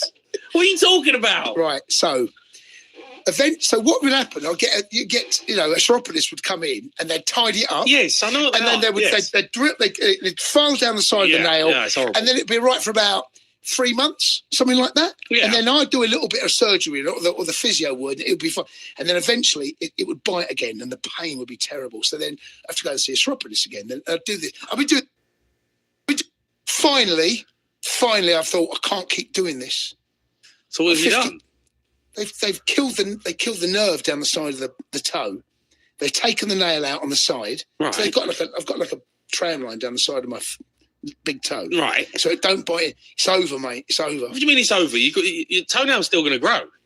The toenail doesn't grow anymore, mate. It's over. It's finished. That toenail's had his last laugh. You've killed your toenail. I've killed the side of the toenail. Yeah, Right, it's not coming out. I mean, yeah. really? Yeah, that's what happened. But you've been doing this yourself for years. I've been, so me, plus the chiropodist, plus the physio when I used to play, I used to get by, and you can get by a long time, and then it might go 6 months without hurting. Then all of a sudden you go, oh, God, it's starting to bite again. Then I'd go in, I'd do a little bit of surgery, get rid of it. I finally had enough of it, mate. I'd done the surgery that was about I don't 6 understand weeks why ago. you needed to get it sorted, though, because you don't do anything. All you do is sit at home and watch football. Mate, the nail keeps growing, though. Can't stop the nail growing, Jay. It's like your hair, right? The nail grows. You can sit anywhere, the nail grows. Anyway, I finally had it done, and I'm very happy about it. And all right. It didn't hurt, actually. It was very good. Was it good? There's injections go in. The toe didn't. I couldn't feel. He was sticking a scissor in it, going, "You can't feel this, can you?" I'm like, "No, I can't." Oh, yeah, I've had my So I toes. can't stand people touching my feet either. Maybe when you get blood under the toenail and they drill into the nail to get it out. It's horrible. It's right? It's horrible. awful. That is horrible, that right? feeling is awful. Yeah. Awful. All right, we've been there. So basically, what it raised the question was, when have you ever patched yourself up instead of going to the doctors and being an idiot like Cundy has been for the last 35 years? About 17, 18, I've had an ingrown toenail, mate. I know. It's just ridiculous. I don't expect sympathy. I don't want it. No, but I want to hear other people's stories. 03717 22 33 44. Look, we're going to be taking calls on all the topics we've spoken about as normal here on a sports bar. But look, before we go any further with the show, a colleague and friend of ours, Kevin Campbell, sadly passed away over the weekend. Devastating news. I just wanted to say a few words about him, as I worked alongside him a lot on Sky Sports News, and Jace has obviously worked alongside him as well. Jace, a brilliant man, loved everything about him. Absolutely devastating news that we both got. I was only working with Kev a few months ago on Sky and coming in and him doing the shows here and having a chat with him. Always a breath of fresh air, always lights up the room, always made us laugh. I used to love going into Sky Sports, seeing Kev there. And his football knowledge was bang on. We used to talk about the old days of him, being an absolute animal, playing centre forward, and how the game's changed and how things have moved on. But I absolutely loved working with him. When I got the news, when I heard the news, it really touched me, and I was really, really gutted about it. And it's really a sad loss for everyone here at TalkSport and everyone in the country, really. Well, yes, I echo all of that. I found out Kev was not well end of April, and I messaged him. I didn't know how poorly he was. I just messaged him, said, "Hi, Kev, send you a big hug and a kiss." He replied, "Thanks, Jace," with a heart and, just a kissing emoji. And then you find out actually things aren't great. He's actually not well. He's poorly. And the news broke 10 days ago, maybe, something like that, maybe just a couple of weeks ago, that he was in hospital. And then you know that things aren't great. Kev and I go back a long way because we're the same age. Yeah. I'm a couple of months older than Kev. And I used to play against Kev early teens. He used to play for South London Boys. And I played against him 12, 13. So I've been playing against, I've known of Kev, played against Kev since I was a kid. Yeah. And of course, my path and his path kind of mirrored one another growing up. He grew up at Arsenal. Yeah. I grew up at Chelsea, both in the youth team. He was a top player. And I played against, I was centre half, he's centre forward. Well, you can only imagine, every game, me and him would go. I used to love the physical side of the game, Jay. Right? Yeah. I loved it. I liked the battle. I liked the physicality side. Let me tell you, I never enjoyed playing against Kev. Right. But he was top draw all over the. I didn't really get to know Kev really seriously until we went to college together. So Chelsea and Arsenal went to college together as academy in King's Cross, and it was always tricky because every Wednesday we'd go and we'd mix with the Arsenal lads and the Chelsea. We'd mix. I got to know Kev reasonably. We were great mates because we had seen one another Wednesday. Yeah, it would always be interesting, like the week before a game or after a game, because that pride kicks in and you start to, and then we grew up playing against.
Hello everyone, welcome once again. Sammy SK Football here, bringing you Austria versus France live stream Euro 2024 football match today, guys. Yep, you're gonna get on-time scores, on-time stats, play-by-play ball movement here, and my full-time match reaction for this fixture like that. Yeah, guys, Austria, they're looking decent. They're a decent side. So France, it's not gonna be a push over here for France, because guys, we have just witnessed the biggest upset of the tournament so far, Belgium losing to Slovakia.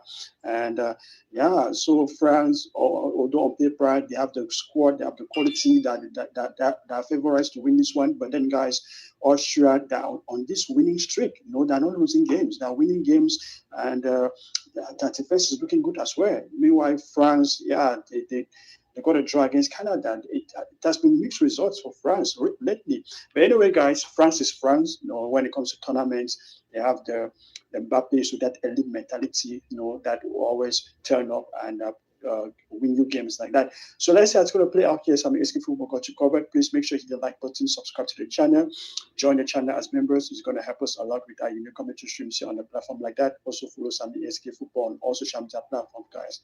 So without any further delay, let's do this. Let's go right away straight to the lineups here. So we have lineup here for Austria, and we have lineup here for France. And so for France, guys, so we have Rabiot starting here. We have N'Golo Kante, guys. N'Golo Kante is starting. He makes to the starting 11 here. And John Griezmann, Hernandez. We have Saliba, Upamecano, Koundé, Metnan. We have Thuram there, and then Kylian Mbappe and Ousmane Dembele, guys. The big man himself, Kylian Mbappe, starting here for this French side, guys. Meanwhile, for Austria, guys, Sabitzer is there. Sabitzer is there, guys. One is there, Whooper, Danso. Yep, guys, so you can see the lineups there for yourself. Like I said, Austria, they're a decent side. They're looking great. They're winning games. They have the confidence coming to this one. Under Rafrani, they've been doing great, guys. So let's see how it's going to play out, guys. Let's see how it's going to play out. Let's go straight to the arena right now. So lineups here for you to see for yourself. And then we have some early images that are coming in here for this fixture like that. So people tune in and let's do this. Let's go right away. And so it's going to be Austria versus France live stream Euro 2024 football match today on YouTube. Sammy SK Football YouTube channel, guys. So people tune in and let's do this. Let's go right away straight to the arena right now. Let's go. I'll quickly remind you, you are listening to Sammy SK Football, a soccer family. Don't forget to subscribe to our YouTube channel. It's on YouTube, but also on Twitter, Sammy SK Shop. That's Sammy SK Shop. And for Football Live, visit our website, www.around.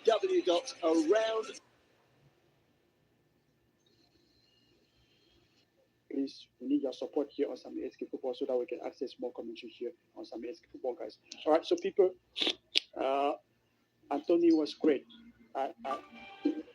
Can remind you, 20 minutes played. You're listening to Sammy SK Football channel on YouTube in association with the Commentary Zone. 0-0 in this game, 0-0 across the current live games as well. Apart from Juventus, they currently won the last against Benfica. Into the path of Cristiano Ronaldo, who's one touch. He's going to take it to the left-hand side. Plays Garnacho here. Garnacho's touch takes him inside. Garnacho's shot, and Manchester United lead 1-0. 16 minutes gone. It's a brilliant finish by the Argentinian youngster, Garnacho. It's Manchester United 1, Real Sociedad 0 on the night. And the Manchester United fans who have travelled here are in jubilation because that's one of the 2 goals they need that will take them top.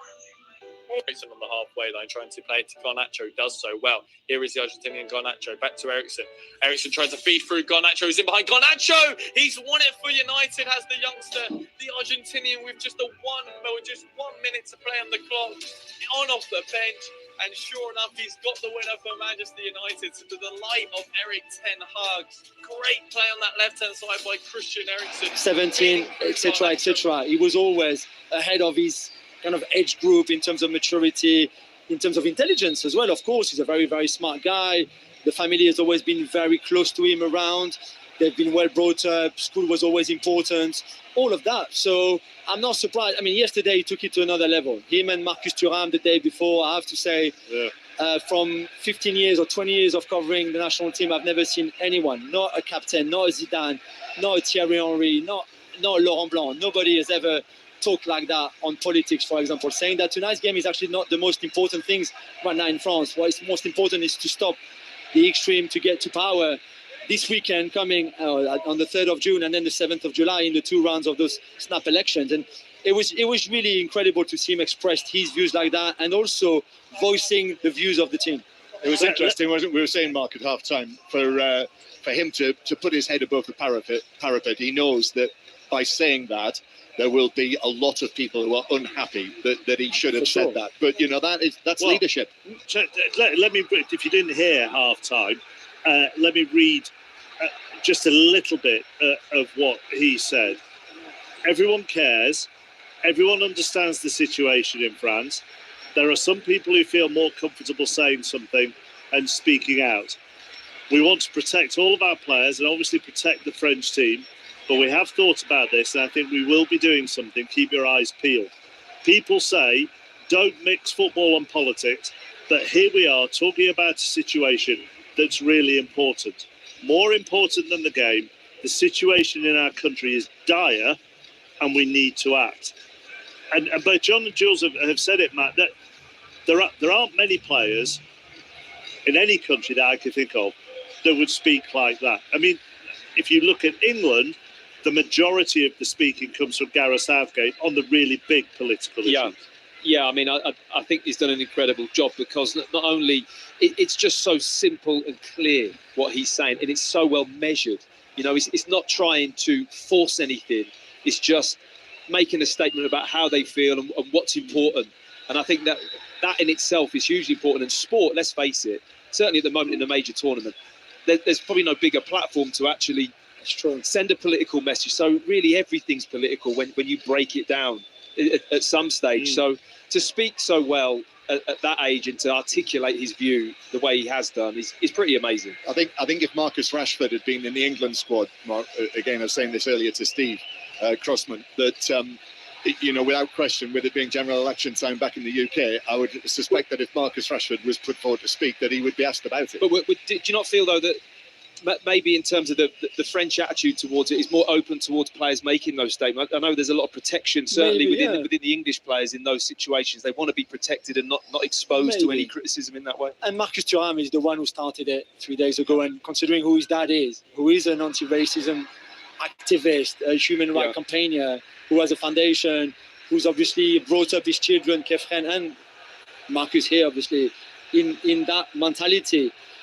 Marcus was always going to say something, and he called that the Rassemblement National, the far right in France, by their name. Kylian didn't do it. So again, to go back to what Matt just said rightly as well, Kylian chose slightly different words because he's also Kylian, and you know he's the captain, and he can't maybe go as far as where Marcus Thuram went.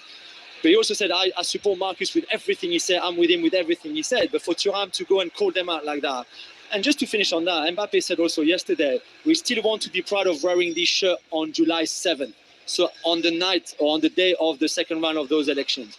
Because he knows that if the far right wins in France and they get a prime minister in for the first time ever, then a lot of those players, if not all of them, I would want to believe that really, would not feel proud at all to wear that blue shirt. And you know, we're still at that stage.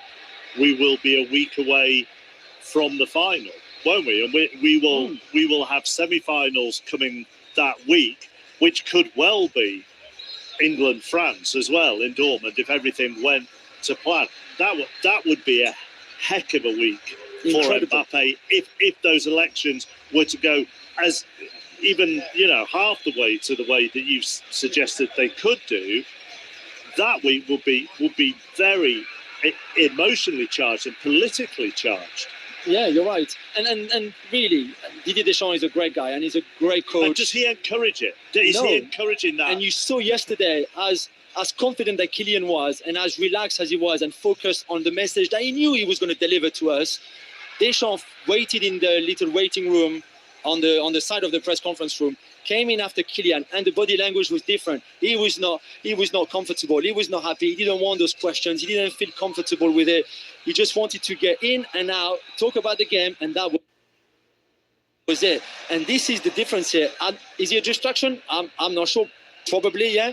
And we see if they win or not. If they don't win today, trust me, back home in France, a lot of people will say, well, Mbappe and Thuram should have shushed and not talk about politics and focus on the game instead. So it's a difficult situation, really. And of course, we've had this many times with England in terms of Gareth Southgate and the players, whether it was the armbands or taking the knee or whatever issue it's happened to be. It has been levelled at England at various points that they've been distracted by other things. Right, don't talk the election, John, otherwise I'll have to do something like read out every candidate in every constituency or whatever I have to do. Right? Leave it there. Jules, thank you Jules, thank you. Gillian are on with us. We'll talk to you more. On Deschamps, Matt, and John, do you think, not in France, obviously, but do you think we sort of underappreciate his record in our country? Bearing in mind he's taken France to 3 out of 5 possible finals since he took over. I was thinking, you just asked that question. I sat down here and I was just looking at Deschamps earlier, about 10 minutes ago, and I started to think of the experience this man has managing these situations, the things he's been through, what he's had to handle, not only on the football pitch, but like these issues that we've just discussed in quite some detail. His experience and achievements, they're just unbelievable, chappers. He's like such an icon, isn't he, of French football. He's unbelievable. What he's done as a player, what he's won, and then to go in and to... I have read that he's signed another deal, John. Yes, he has, so to the next World Cup. The next World Cup, so he's still going. I mean, the longevity of this guy... That would be his 7th tournament, either World Cup or European Championship. Absolutely remarkable. And and not forgetting the ones that he was involved in as a player as well. Yeah. But then do you think, I know obviously he signed a deal to the World Cup, so it's not going to happen, but I mean, there have been lots of big clubs over. I'm sorry, I've just seen. There are some Scottish. Have you seen it as well? There are some Scottish fans at this game, and on the Scottish flag, they have put a picture of Kylian Mbappe with a tartan beret on and referred to him as Kylian Mbappe. Is that what you saw as well? Yeah, I saw it on the screen in front of us. I'm just trying to spot where it actually is in the ground. And there it is on the halfway line. Yeah, I've got it. Yeah. In actual fact, you'll see it on the TV pictures all the time. Oh, that's fantastic. Anyhow, but look, there have been a lot of big clubs around Europe, haven't they, Matt, looking for managers this summer, an inordinate number, unusual, really. And I know he's contracted and so on and so forth, but so are lots of managers who get limited jobs, and he isn't. No, but I think that he's so content and comfortable, you would say, and happy in his role. Chappers, look at his squad. He gets to work with these players. You get to leave those players from Real Madrid on the bench, Chappers. You know what I mean? It's like the privilege as a coach. Oh, we seem to have lost Matt and John at the moment. The line. Oh, are you there? Are we back? Yeah, you're Hello. back. There you go. Sorry, right. just dropped out. The players that he gets to work with on a base in these tournaments on the biggest stage ever. I know domestic football is a lot different for managers and obviously hugely rewarding, but he hasn't got a bad job, Chappers, has he? I mean, and he's had a bit of success as well along the way. But you see, I always think of him, when we have the Gareth Southgate discussion about, is this going to be his last tournament, etc., etc., etc. And I often say, is Gareth Southgate, with the squad that he's got and the individual that he is, and, in my mind, this England job suits him. And he can handle it. Yeah. And Deschamps can handle this job, and he's got that squad. And really, is Didier Deschamps going to get a club job where he has a better squad than he has with France? And, I've seen him quite a few times over the years now, and he invariably does speak in French, Didier Deschamps. And I have to say, as an observer, as someone when I'm in... There's a surprise. Well, he won't speak publicly in English, is what the He's got an American accent. Sorry, okay, right. But the point being that... I don't find him, as we see him in the media and when he performs in front of the cameras and in front of the microphones, particularly inspiring, I have to say. I think he's quite brutal, John. Yeah. I think he's very direct. I think when I hear him talk about players, he's blunt with what he says. He'll call it out if there's something they're not good at. He says it to the media, but he then praises them when they go away and work on it and come back, and he really praises the fact they've got stronger in certain areas. And I think That's his style. But Jules said what he was like yesterday in advance of this match, and we weren't there because obviously we were with England last night. But I thought that was interesting that Deschamps, in Jules's view, was not comfortable with Mbappe having said what he said. And I think back to, do you remember when it was the time of the Bataclan attacks, and England played France just after that, as you'll remember. And I remember sitting in on a conference there where it was Didier Deschamps and Hugo Lloris. And Hugo Lloris absolutely took the lead there. Hugo Lloris was really impressive, spoke brilliantly. And Deschamps was kind of in the shadows, where I think, had that been England, I'm sure Gareth Southgate would have really taken the lead on that. Just the final thing, just go back to the football side of things, then we're going to hear from Thomas Frank. But the final thing, of course, Matt, is, and Southgate's in a similar situation here.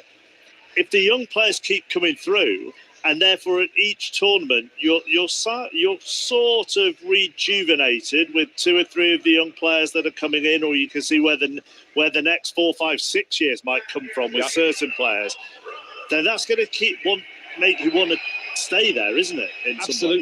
Absolutely. And I think England and France are good examples of nations that have that at the moment. And he has a crop of players to pick from and young players to bring in. I mean, it's a hugely exciting job, isn't it, to have this kind of talent. And he's had success, and he's got this kind of status now as the French coach who wins trophies as a player and a manager. And he's breaking records in terms of numbers of tournaments and being able to win so many things, that I think that it's just such a big draw that he never, like you say, he never really looks anywhere near like leaving the role, does he? For the moment, John, Matt, thank you. We'll talk Austria before kick-off at 8 o'clock. But let's hear from Thomas Frank, who's out here in Germany with the BBC. And I've been talking to him, and he says Brentford are prepared if Ivan Toney leaves the club this summer. We'll play plenty more of this conversation after 10 o'clock. But here's just a small chunk on him talking about Brentford's plans this summer and Toney being picked for England. Very, very pleased. It's obviously been a tough year for him in many ways, and it is what it is, and he moved past that. But he worked very, very hard to first and foremost to get his first England cap and debut, and then hopefully get called up again. And I think he got a well-deserved call-up for the Euros. I think he had a fine last part of the season, 16, 17 games, was a little bit hit the ground running when he came back. A little bit unlucky with an injury. And then in the end of the season, I know he didn't score, but he had some high level performances, in my opinion.